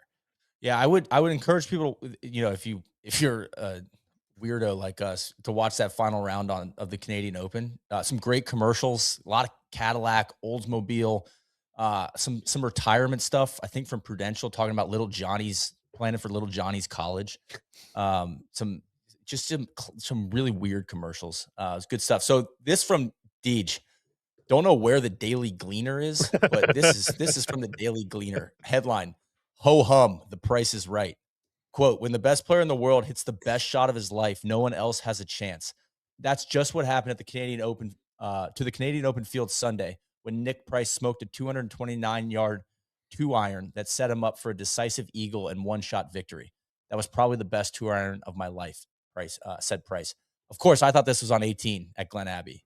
It wasn't. It was on 16. And he has a tap-in eagle there, and then he bogeys 17 and just makes a ho-hum par on 18 to kind of cruise to victory. So he took home $324,000 for the win. After the round, he highlighted the importance of national opens. I wanted to get this in here for TC. Quote, those of us that play internationally know the value of winning national opens, and I really value this, end quote. I thought that was just nice to point out. After the Canadian Open, Price had won 16 of his previous 54 events since 1991 and the last 2 golf majors. Cal Kvecki, again, runner-up, and is quoted as saying, I told my wife, why does it have to be Nick Price again? He's clearly the best player in the world right now, so I guess that's why it's him. Just feels like a pretty defeated quote, which I caught my eye. And then this, Soly, according to the Toronto Globe and Mail, more than 500 spectators and players used their cell phones to use a special automated banking machine set up by TD Bank and Bell Mobility. How about that for an activation? Sure. Wouldn't have Bitcoin ATM. Yeah, wouldn't have pinned that early. All right, moving on. BC Open. So this one is hosted in Endicott, New York, which is truly Western New York, way west. I believe they still play a Champions Tour event there. This is an opposite field. This is during the President's Cup. So President's Cup's going on in Virginia this week. Won by Mike Sullivan. Wins by 4 over Jeff Sluman. Sullivan overcame back problems. Shout out to Soly. I think he struggled with dad back his whole career. First win since 1989. Sullivan had an epic, according to the newspaper article I read, epic stretching routine a la Cantlay. He had to like warm up and stretch for like 2 hours before he played every round to fight off herniated discs and other back issues. So he was obviously fired up to win. He didn't think he'd ever make that walk again, DJ. Hell yeah. He did. I love it. Comeback story. Just ahead of your guy, Lenny Clements on the career money list. What's he got? 2.3. Jesus, man. Just ahead of David, Mr. Skins. President's Cup, as we said, we have a whole episode about it. U.S. team wins it at Robert Trent Jones, 20-12 over the internationals. U.S. beat down on the first session, 5-0. Start the day in Virginia. Set the tone. Yeah, just sweeping them. All right, we move on to the Hardy's Classic, which is now the John Deere Classic in the Quad Cities. Mark McCumber wins by 1 over Kenny Perry. I believe this is his 9th career win, 2nd of the year. Solid, he won earlier in the year, correct? Yep. From the Associated Press. I thought this was a good opening. Whistling until his mouth was too dry to pucker. Shout out to Azinger. Chattering throughout the day with his caddy, Mark McCumber made sure he stayed calm and controlled Sunday. McCumber was able to play steady golf and win the Hardy's Classic by 1 shot when Kenny Perry drove off the fairway on the final hole and finished with a bogey. He got a little quick. He got in the place that was good for me and bad for Kenny. Perry said, you hate to give one away. You don't get in position to win too often. To play the last hole so poorly hurts. I feel like he almost made that exact same quote at the 2009 Masters, which is tough. Jeez. I think that I love the John Deere. I love the Quad Cities. The Hardy's Classic that's not a prestigious sounding event. We're not doing that. Yeah, I don't think you want to win that one. Some people ride for their burger, Deej. It's fine. Yeah. Not me. It's not. It doesn't feel elevated. You know. But Soly, to your point about the Champions Tour, worth noting. I mean, full page, just dwarfing the Hardy's Classic. Isao Aoki was absolutely beating up the Champions Tour. He won back-to-back events here, and the week before this, and then he wins the Brickyard Crossing, or wins the tournament at the Brickyard Crossing. I didn't even get the tournament name in the article. He played the full tournament without a bogey. So I dug into Aoki a little bit. First off, Deej, not related to Rocky or Steve, sure. Benihana or the DJ. Aoki was the first Japanese player to win on the PGA Tour, 1983 Hawaiian Open. Of course. He has 80 80 professional wins, including 9 senior tour wins to go along with 1 PGA tour win, the Hawaiian Open, 1 Euro Tour win, and 51 Japanese Tour wins. And he finished second to Jack at the 1980 U.S. Open. He also won the Japanese Senior Tour in 2007, shooting his age, 65, en route to victory. Have you ever which I seen thought him was putt? sick. No, but I saw some my God. videos of like his putting practice or something on YouTube. I didn't click on it. Oh my God. It's unlike anything you would have ever. Have you ever seen it, Deej? I don't know if I have. Oh my! It's hard to describe how low he holds his hands and like how high the toe stands up with the old bullseye putter, and he just like stabs at it. It was, I mean, it's horrific. Like it's hard to describe what it actually looks like. Well, Let's see if there's anything on YouTube. The big there is the big homie was had some longevity, so worth a shout out. All right, moving on to October. World events. We have Pulp Fiction, Deej, Quentin Tarantino's movie released on October 14th. There was a cult tragedy in Switzerland on October 5th. The world was shocked by a mass murder suicide of 48 members of the Order of the Solar Temple cult in 2 Swiss villages. Okay, a story that dominated international headlines for weeks. I did use my friend Claude for help on this one. I wasn't familiar with the Order of the Solar Temple. No, I'll be digging into them. Korn's debut album. Follow the Leader. Korn. Oh no, was Follow the Leader the second one? No, that was her second one. Korn. It was a self-titled debut album, which was widely credited with the launch of nu metal as a genre. The F-bomb interview. This shows my age. I'm not familiar with this, but one of the most famous moments in late night TV occurred when Madonna appeared on the Late Show with David Letterman. Her swear-heavy confrontational interview became an instant piece of television lore. Then the World Series that wasn't. First time in 90 years, there was no World Series. And then, guys, I didn't realize the NHL had a lockout going on too. So tough scenes in the sports world in October of 94. So we've got the Buick Southern Open. Elk wins after the 4th and final round was canceled due to lack of hustle. Just kidding. Due to lack of rain at Mountain View Golf Course. This tournament's played at Callaway Gardens Resort. I've heard it. It's in Pine Mountain, which is such a random part of Georgia. It's on the border with Alabama, about halfway up the state, like in between Atlanta and Columbus. I've never been there. I had no idea this tournament existed. Now I kind of want to go check out Pine Mountain, but I kind of feel, again, it's people in Georgia are going to be like, there's no way you're from here. So it's funny you were calling out crowds, Soly. So the tournament was like fired up. There were 12,000 people on site before the rain out, and 20K were expected that Sunday. The tournament director was quoted as being thrilled with this turnout. And I was like, okay, so I guess it's truly a silly season event. I mean, this is part of the reason why I'm a huge golf fan. It was just like golf events in the 90s, like the Memorial Tournament was just a massive deal. Like I had family come in from out of town, like come stay at our house just to go to the golf tournament. And there was just tons of people there. It was like, if you weren't there, what the hell were you doing? Like there just wasn't the distractions in this time period. Like people just freaking loved going to outdoor sporting events. And like there's more people like in all of these tournaments that like come to the Players now, I would say. Like the Players is well-attended event, but it's not like a bum rush of people. And just some of these attendance numbers were just kind of mind-blowing, honestly. All right, we'll move on. Walt Disney Oldsmobile Classic. Rick Fear gets it done. Unfinished business from the Sprint International. He gets it done over Fuzzy Zeller to win by 2. Fuzzy, again, bridesmaid. Fun story from Chris Smith in the Florida Times-Union. Rick Fear was all dressed up with no place to go. He gave his wife Terry the car to take their young kids to the Magic Kingdom. The courtesy ride to the course forgot about him, and he arrived 15 minutes before his tee time. This is a quote from Rick. I was wondering if this was another chance down the drain. I was running in and out of the condo making calls. There was a lot of anxiety. I started praying. I handled that type of situation with prayer. I knew it wasn't a conspiracy to keep me from playing well.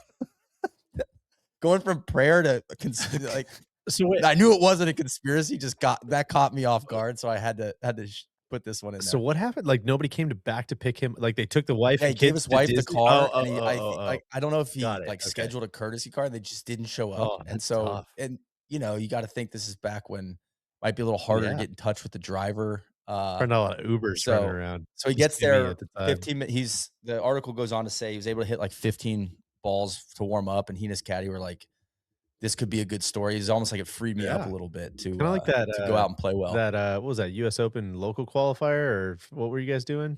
Where you hit all that traffic? Oh yeah. Oh, the Yeah. traffic. Oh my That was God. me as a caddy, though. I was Soly was Soly You was were there on stressed. time. Yeah. Yeah.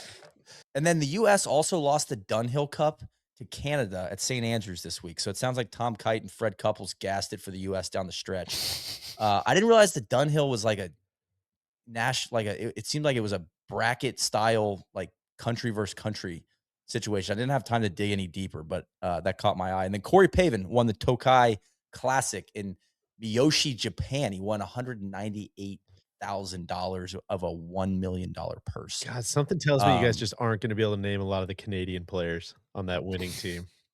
No, I'm not. I did not put that in my notes, Deej. Rick Gibson, Ray Stewart, and Dave Barr. There you go. Didn't know those. Not familiar with their professional game. golfers. Yeah. Congratulations. all right. Belated congratulations on the victory. So Texas Opens the following week, Bob Estes wins wire to wire at Oak Hills Country Club in San Antonio. Becomes the 10th first-time winner of the season, another theme of, or kind of continuing the theme of the year, and joins Greg Norman and Mike Springer as the third wire-to-wire winner. Go on to become a also, prolific tweeter later in his career. Also, Ernie Els vanquished Monty in the World Match Play Championship in England. 25-year-old and U.S. Open winner won the biggest paycheck to date, which was biggest paycheck in Europe to date, $240,000 after getting this dub.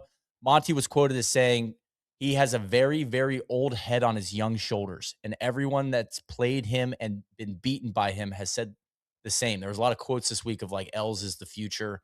The olds were vibing with just like his mindset, and think about it, like big dude, probably felt like he might be unstoppable moving forward. God, you got to think Ernie. Would you think it's fair to say like under realized his career? 4 majors is a lot. Yeah. He traveled the world too. Like he just didn't just beat up the PGA Tour. Like I wouldn't quite say. Yeah. Also, I mean, I didn't want to talk out of school there. That's why. I mean, he's like Tiger a Hoover. rom-com. Tiger hoovered up a lot of wins and majors during that stretch as well. But some quotes from Els in that same piece of just like, I'm taking it 1 week at a time. He just sounds really mature and like really, like got a bright future ahead of him. So it's cool to go back and read this stuff and see that written, with nobody knowing what his career looks like.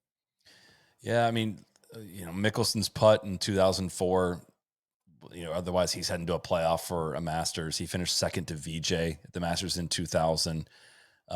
Finished second at the 2004 Open Championship as well. Finished T2 at the Open in 1996. Like a lot of close calls. He finished second to Tiger twice in the Tiger Slam as well. Like, he could have had a Faldo-like major championship record in a slightly different era very, very, very easily. The our favorite, the Dated Golf Points, kind of like the career war sort of equivalent for golf. Ernie Els is 5th on that list. Yeah. I think it's pretty okay. good career. Okay. Well, worth the discussion though, I think. And this is kind of the beginning of it. 23 top 5s in majors, including 15 top 3 finishes. It's a lot of good golf. This Dunhill Cup's kind of sick, Neil. I might need to double. I know. I kind of was pressed for time. I was like, I shouldn't go down this rabbit hole because I hadn't got to the main event. So many off ramps. It's so fun. Team Australia, Steve Elkington, Robert Allenby, Greg Norman. Team USA, so Curtis Strange, Ripper Texas GC, Open, Texas Open, or sorry, the that Walt Disney World Oldsmobile Classic was definitely the alternate field event. All right, Las Vegas Invitational at TPC Summerlin. From Bob Green of the Palm Springs Desert Sun, veteran Bruce Litsky. Bruce Litsky turned back golf's new breed at TPC Summerlin with one magnificent swing of the club, extended his season and possibly his career. This will take me right up to retirement, he said on Sunday after a one-stroke victory. He beat Robert Gamez, Phil Mickelson, and Jim Furyk to earn a spot in the Tour Championship. It was his 13th victory in a 20-year career. This quote, Deej, I was like, oh my God, I almost fainted after this. I thought you and Randy would love it. The win came as a surprise to the man who plays the tour to meet his own specifications. He averages about 18 tournaments a year, and frequently, as he did this year, he skips all the majors. I usually play all my good golf in the spring. I just take the summer off and then I come back in the fall, even though I don't have a ton of enthusiasm. Hell yeah. Complete legend. Our friend Steve Peace out at Aaron Hill's massive Bruce Litsky guy. I think he was the guy, if I hope I'm remembering this right, that his caddy going into the off season, like last tournament of the year or whatever, his caddy would put bananas in his golf bag. And then when he showed up at the next event, he'd see if the bananas were still there just to see whether he was practicing or not. And frequently, like they would still be there because he just wouldn't hit balls. Just hang with the family. This checks man. out. Yeah, You just Like, hang out. touch It's a just, club. yeah. just take the summer Don't off. even Yeah, touch just a take. club. Majors are not for me. Yeah. I'm all set. Thanks, guys. Great big So that visor brings us guy. to the Tour Good, Championship. good deep dive candidate too. Tour Championship was interesting. So Mark McCumber wins over Phil Mickelson. theme of the year. Oh, Fuzzy. Zeller. Fuzzy Yeah. Zeller in a playoff at the Olympic Club in San Francisco. See, guys, we can move the Wow. Tour Championship around. We can do Yeah, I this. didn't know Okay, that. we can rethink the Tour Championship. It said Zeller took the playoff loss in his usual stride, enjoying a vodka tonic afterward in the interview room, which I thought was a nice little clip there. It's McCumber's 10th career win. Purse is $3 million, which from my research is the biggest of the year. Another kind of the darling of the media this week was Brad Bryant, aka Dr. Dirt. Had a strong showing according to the Sacramento Bee. He played 20 years and 475 events without a win. And though he didn't get one here, he was in the hunt. I think he was in the lead at Friday or Saturday. He did go on to finally get a win at the 95 Walt Disney World Oldsmobile Classic. And the media was just eating it up when Dr. Dirt was in the mix. Sounds like kind of a Tin Cup character, Amarillo, Texas, like just digging it out of the dirt. So good stuff here. He was around a lot. I kept thinking, like, is that a typo? Is it Bart Bryant? But no, there's a Brad Bryant. It's a Brad Bryant, Dr. Dirt.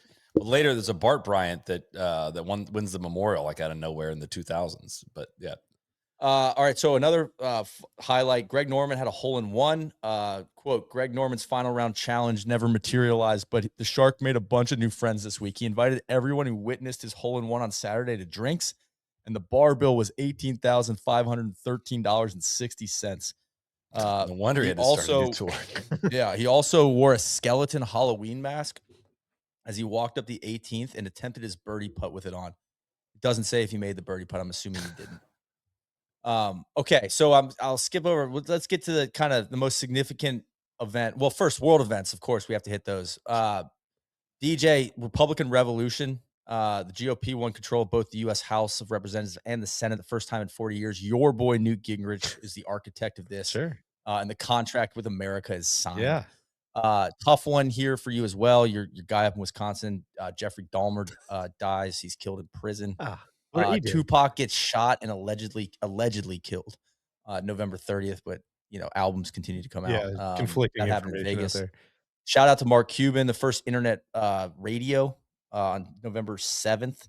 WXYC, a student radio station at UNC Chapel Hill, provides the first internet radio broadcast, major leap for digital media. Radio and then the birth of Amazon. Yeah.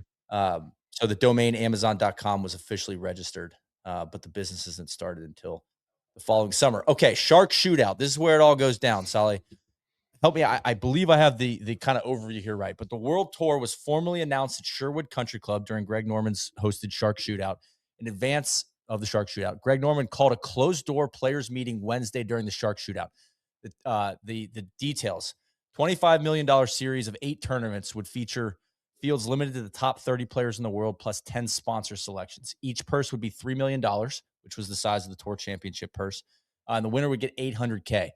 The tournaments would be broadcast on Fox. So Norman and Rupert, and there's this other guy. What's his John Montgomery, the executive director of the World Golf Tour. Those 3 were in cahoots. Quotes from Norman at the Thursday press conference after the players meetings: "If you are the best at what you do, you deserve your just reward." So from the kind of initial reporting on this, it's all right from the start. It's kind of established that Norman rushed the announcement.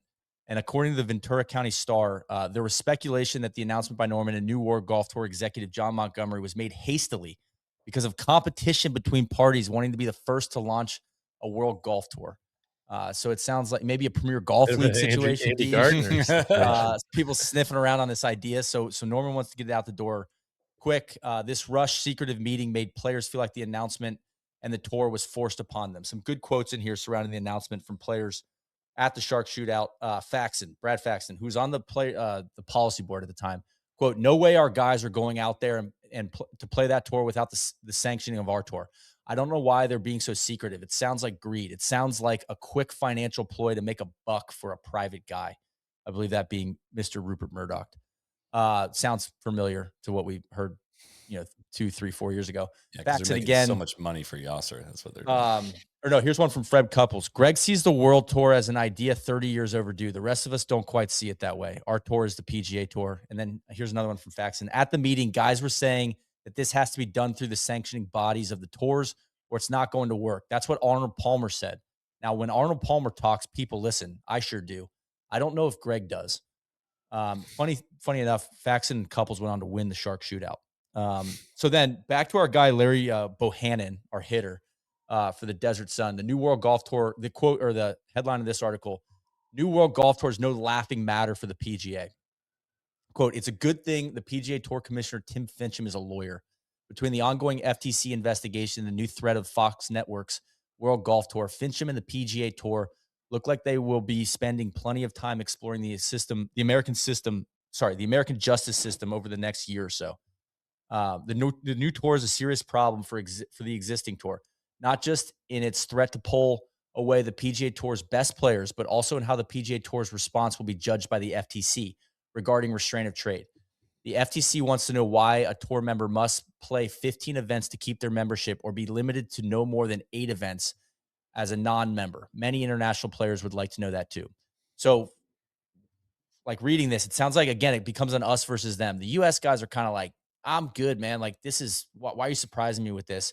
And then Norman's out there in the press conference saying like, "No, I talked to Sevi, I talked to Jose, like they're all in, So he's kind of like front running, and a lot of these guys hadn't committed yet, but he's acting like they have. And I'm just trying to think like, all right, where are the similarities and differences with Liv and kind of what's happened the last 3 or 4 years? The biggest difference here is he had Fox Network. They had the TV deal. What they didn't have were like locations. They didn't know when they were going to play these tournaments, so there was no schedule yet. But like he had the money, and he had what Liv has never really had. They had the broadcast partner, and that's kind of what really put Fincham in a tough spot. So Fincham said in a statement in November, later that month, "If these proposed World Golf events are staged in 1995, the tour will fulfill its long-term agreements with television networks and sponsors, and we will enforce our television release and conflicting event regulations. Simply put, PGA Tour members won't get permission to play in any World Golf events that conflict with PGA Tour events." So he gives himself an out with like conflicts. We have the right if it conflicts with tournaments on our calendar. And you can see up till this point, all these like releases are for tournaments in the silly season, or it seems like they're a little bit more liberal with the Champions Tour guys for skins games if they're during the, kind of meat of golf season. But I'll stop there. Any reaction to that stuff for you guys? I hope I set the stage pretty well here. I think what sticks out to me, besides what you already said, is maybe a tangent, but I just think it's very interesting when you think about Tim Fincham. You also and kind of like career legacy. It's like, well, he's also the guy that made the wraparound season, right? And the guy that kind of made the PGA Tour season that never stopped. And when you read it like that, it's like, well, what if there was a conflicting event every week? And because that's kind of always the thing you hear from the tour, from kind of people close to it or insiders or whatever, is, this idea of like, oh, we should just have scarcity, make the PGA Tour go away, take a big off season. It's like, what do you think's going to happen if we do that? That's where these other tours are going to pop up, is if you give them a big block of 4 or 5 months. Got to keep them busy. And so I think about that a little bit. I'm like, I see why Fincham, I see some of the allure of this wraparound season and just golf every week. Soly, what about you? And you also truly can't keep everybody happy like that. If we're tired, we're playing too many events. Why is the event season this long? Well, you would go play somewhere else if we didn't do all this. Like it's just a constant whack-a-mole thing. So it seems like, in my reaction to this, is like Norman was on to something. One, a lot of guys didn't like Norman. So, and he rushes it. So he kind of, but his timing was good because he did back Fincham into a bit of a corner with the FTC stuff. So there's just a lot of Yeah. kind of gamesmanship going on where it's like it put a ton of pressure on the new commish, and that all starts to play out. It doesn't play out in 94, it starts to play out in 95. And I think we'll get there in the future. Yeah, I think another thing too is just like the I guess like the maintenance of the marketability of the top guys on the senior tour had to stick out a little bit to Norman as well, to be like, well, I don't need to like wait till I'm 50 to like cash in on the fact that all of the marketing power of the golfers comes from the top tier of players. Like, what if we just carved out some events that were, outside of the PGA Tour's jurisdiction? Like, you can see like, it's still the same. Like, we're going to get OWGR points. Like, no, you're fucking not. Like, there's clearly an issue that's going to happen here. This is not going to be easy. No one's going to roll over for you. You are being the problem child here. You are acting outside of the PGA Tour. You don't even have the support of these players that are allegedly going to be in this tournament. Like, it sounds pretty half-assed to me, which again reminds me of what comes. To play devil's advocate, picture that the PGA Tour, I don't want to say it doesn't exist, but like instead of playing in like the Hardy's Open, and it's like, well, Norman's coming at this he's got all these international guys that are like, man, we only play together during the majors because they're all playing on the Euro Tour. So he's like, why does this spawn? What comes next is the WGCs. Like, WGCs, but that's done within the PGA. Like, the only way what did Faxon say? Like, the only way this is going to work is if it's through the PGA Tour. Like, I know, but I guess my point would be the PGA Tour has proven that they will not make changes unless they are forced to, right? So, like, does the WGC stuff happen? Like, it technically, in theory, is a good idea to have all the best golfers in the world playing together more often. That is kind of, if you're just boiling it down to the thesis of the concept, take the egomaniacs trying to get it done out of the equation. It's like, that is a good thing. And it's just like, then the PGA Tour still has to like kind of middle it because they've got all of this, like Deej, you said, just like this, erector set that they have to work around. But if you could start from scratch, like, it's a compelling argument. And this is the first time we're seeing it, and we're living it now, gentlemen. Well, that's what I was going to say. The other thing that sticks out is, Soly, you're exactly right. Like, what comes next? The WGCs. I mean, what's come from our current iteration of this? It's like signature events. It's just is like, it's very much the same answers to the same problems. Yeah, it's not complicated. It's just very funny to me. 2 hours and 40 minutes in, we've learned that time is a flat circle. Exactly. Yes. Exactly right. All right. Just to round us out here, I've got just money list. So where did we finish the year? So, sorry, there are a couple events I skipped over. November 6th, the Lincoln Mercury Kapalua Classic. At the Bay Course, Fred Couples wins this one. It's $1 million purse. PGA Grand Slam of Golf in Hawaii as well. Greg Norman wins this limited field event, $1 million purse. World Cup of Golf. Fred Couples and Davis Love in Puerto Rico. And World Cup. Well, there's a World Cup of Golf. The team event. Team event, and then the World Cup of Golf individual trophy. So sure. I guess they award 2 there, and then Fred Couples kind of cleaned up at the end of 1994. He's winning all these silly this every year. Yeah, sounds like he won like $2 million. Shark Shootout. He wins with Brad Faxon. Skins Game. Tom Watson wins. J.C. Penney Classic. I didn't dig into that one, but Brad Bryant wins that one, and Marta Figueras Dottie. So I believe that was a men's and women's event. And then the Diners Club matches. Don't know much about this one. Jeff Maggard and Jim McGovern take home $890K. Good for them. All right, money list. Who's number 1, gentlemen? Nick Price. Nick Price. Number 2. God, didn't we? I know you. Mark McCumber. Yeah, that's a good. You won 3 times. He's 3. Greg Norman is number 2. Norman. And then Tom Lehman wins $1,031,000. Fuzzy Zeller 1.1 or 1,016,000. Lauren Roberts just over $1 million. Jose Maria 969,000. And then you got Corey Pavin, Jeff Maggard, and Hale Irwin, old guy, 10th on the money list in 1994. How about awards? PGA Tour Player of the Year, the Jack Nicklaus Trophy. Who gets it? Nick Price. Hope it's Nick Price. Nick Price, PGA Tour Player of the Year. Nick Price, Rookie of the Year. Oh, who did you say? Shit. Is it Henniger? No. Oh God, it's an easy one. Yeah, you said. Can't remember. Furyk?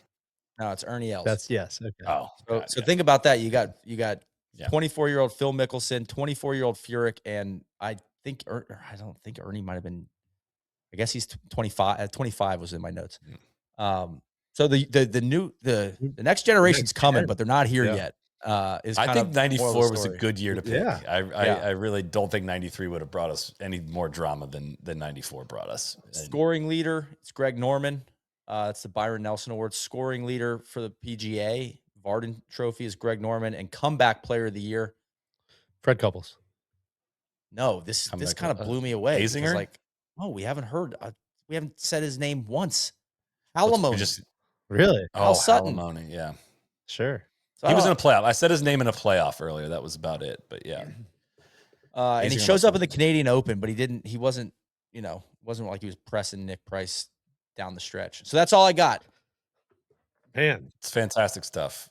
It was what a ride. Well, let me ask you, Deej, was it fantastic stuff as the listener? I love it. I love it. I think it's very fun to hear. It's very fun to just see for someone like me who follows the PGA Tour very, very closely, like how the schedule's changed, what used to be at what times and why, and what events were popular and which ones weren't. And I find this almost it's different than the majors ones. I really like the majors ones as well, but those, you tend to you're dropping in. Yeah, exactly. And this you can kind of see the themes develop. And I think this was a good year to start with. I love it. So 95, it starts quite fun as well because World Tour stuff is still going, and then we're gonna roll right into Tiger stuff. So assuming people like this, I think we keep this gravy train rolling because it takes so much time, but it's like the fastest. I'll do this from 9 p.m. to midnight and not even get up from my chair. I mean, I love the research stuff is right up my alley. It's just like it's a lot. Gotta carve out the time. Yeah. So. All right. Thank you guys for all of this. Thank you, everyone, for tuning in. We'll be back on the No Laying Up podcast every Sunday, every Tuesday-ish around then. And we'll hopefully do another one of these in the future. It's a lot of fun. Cheers.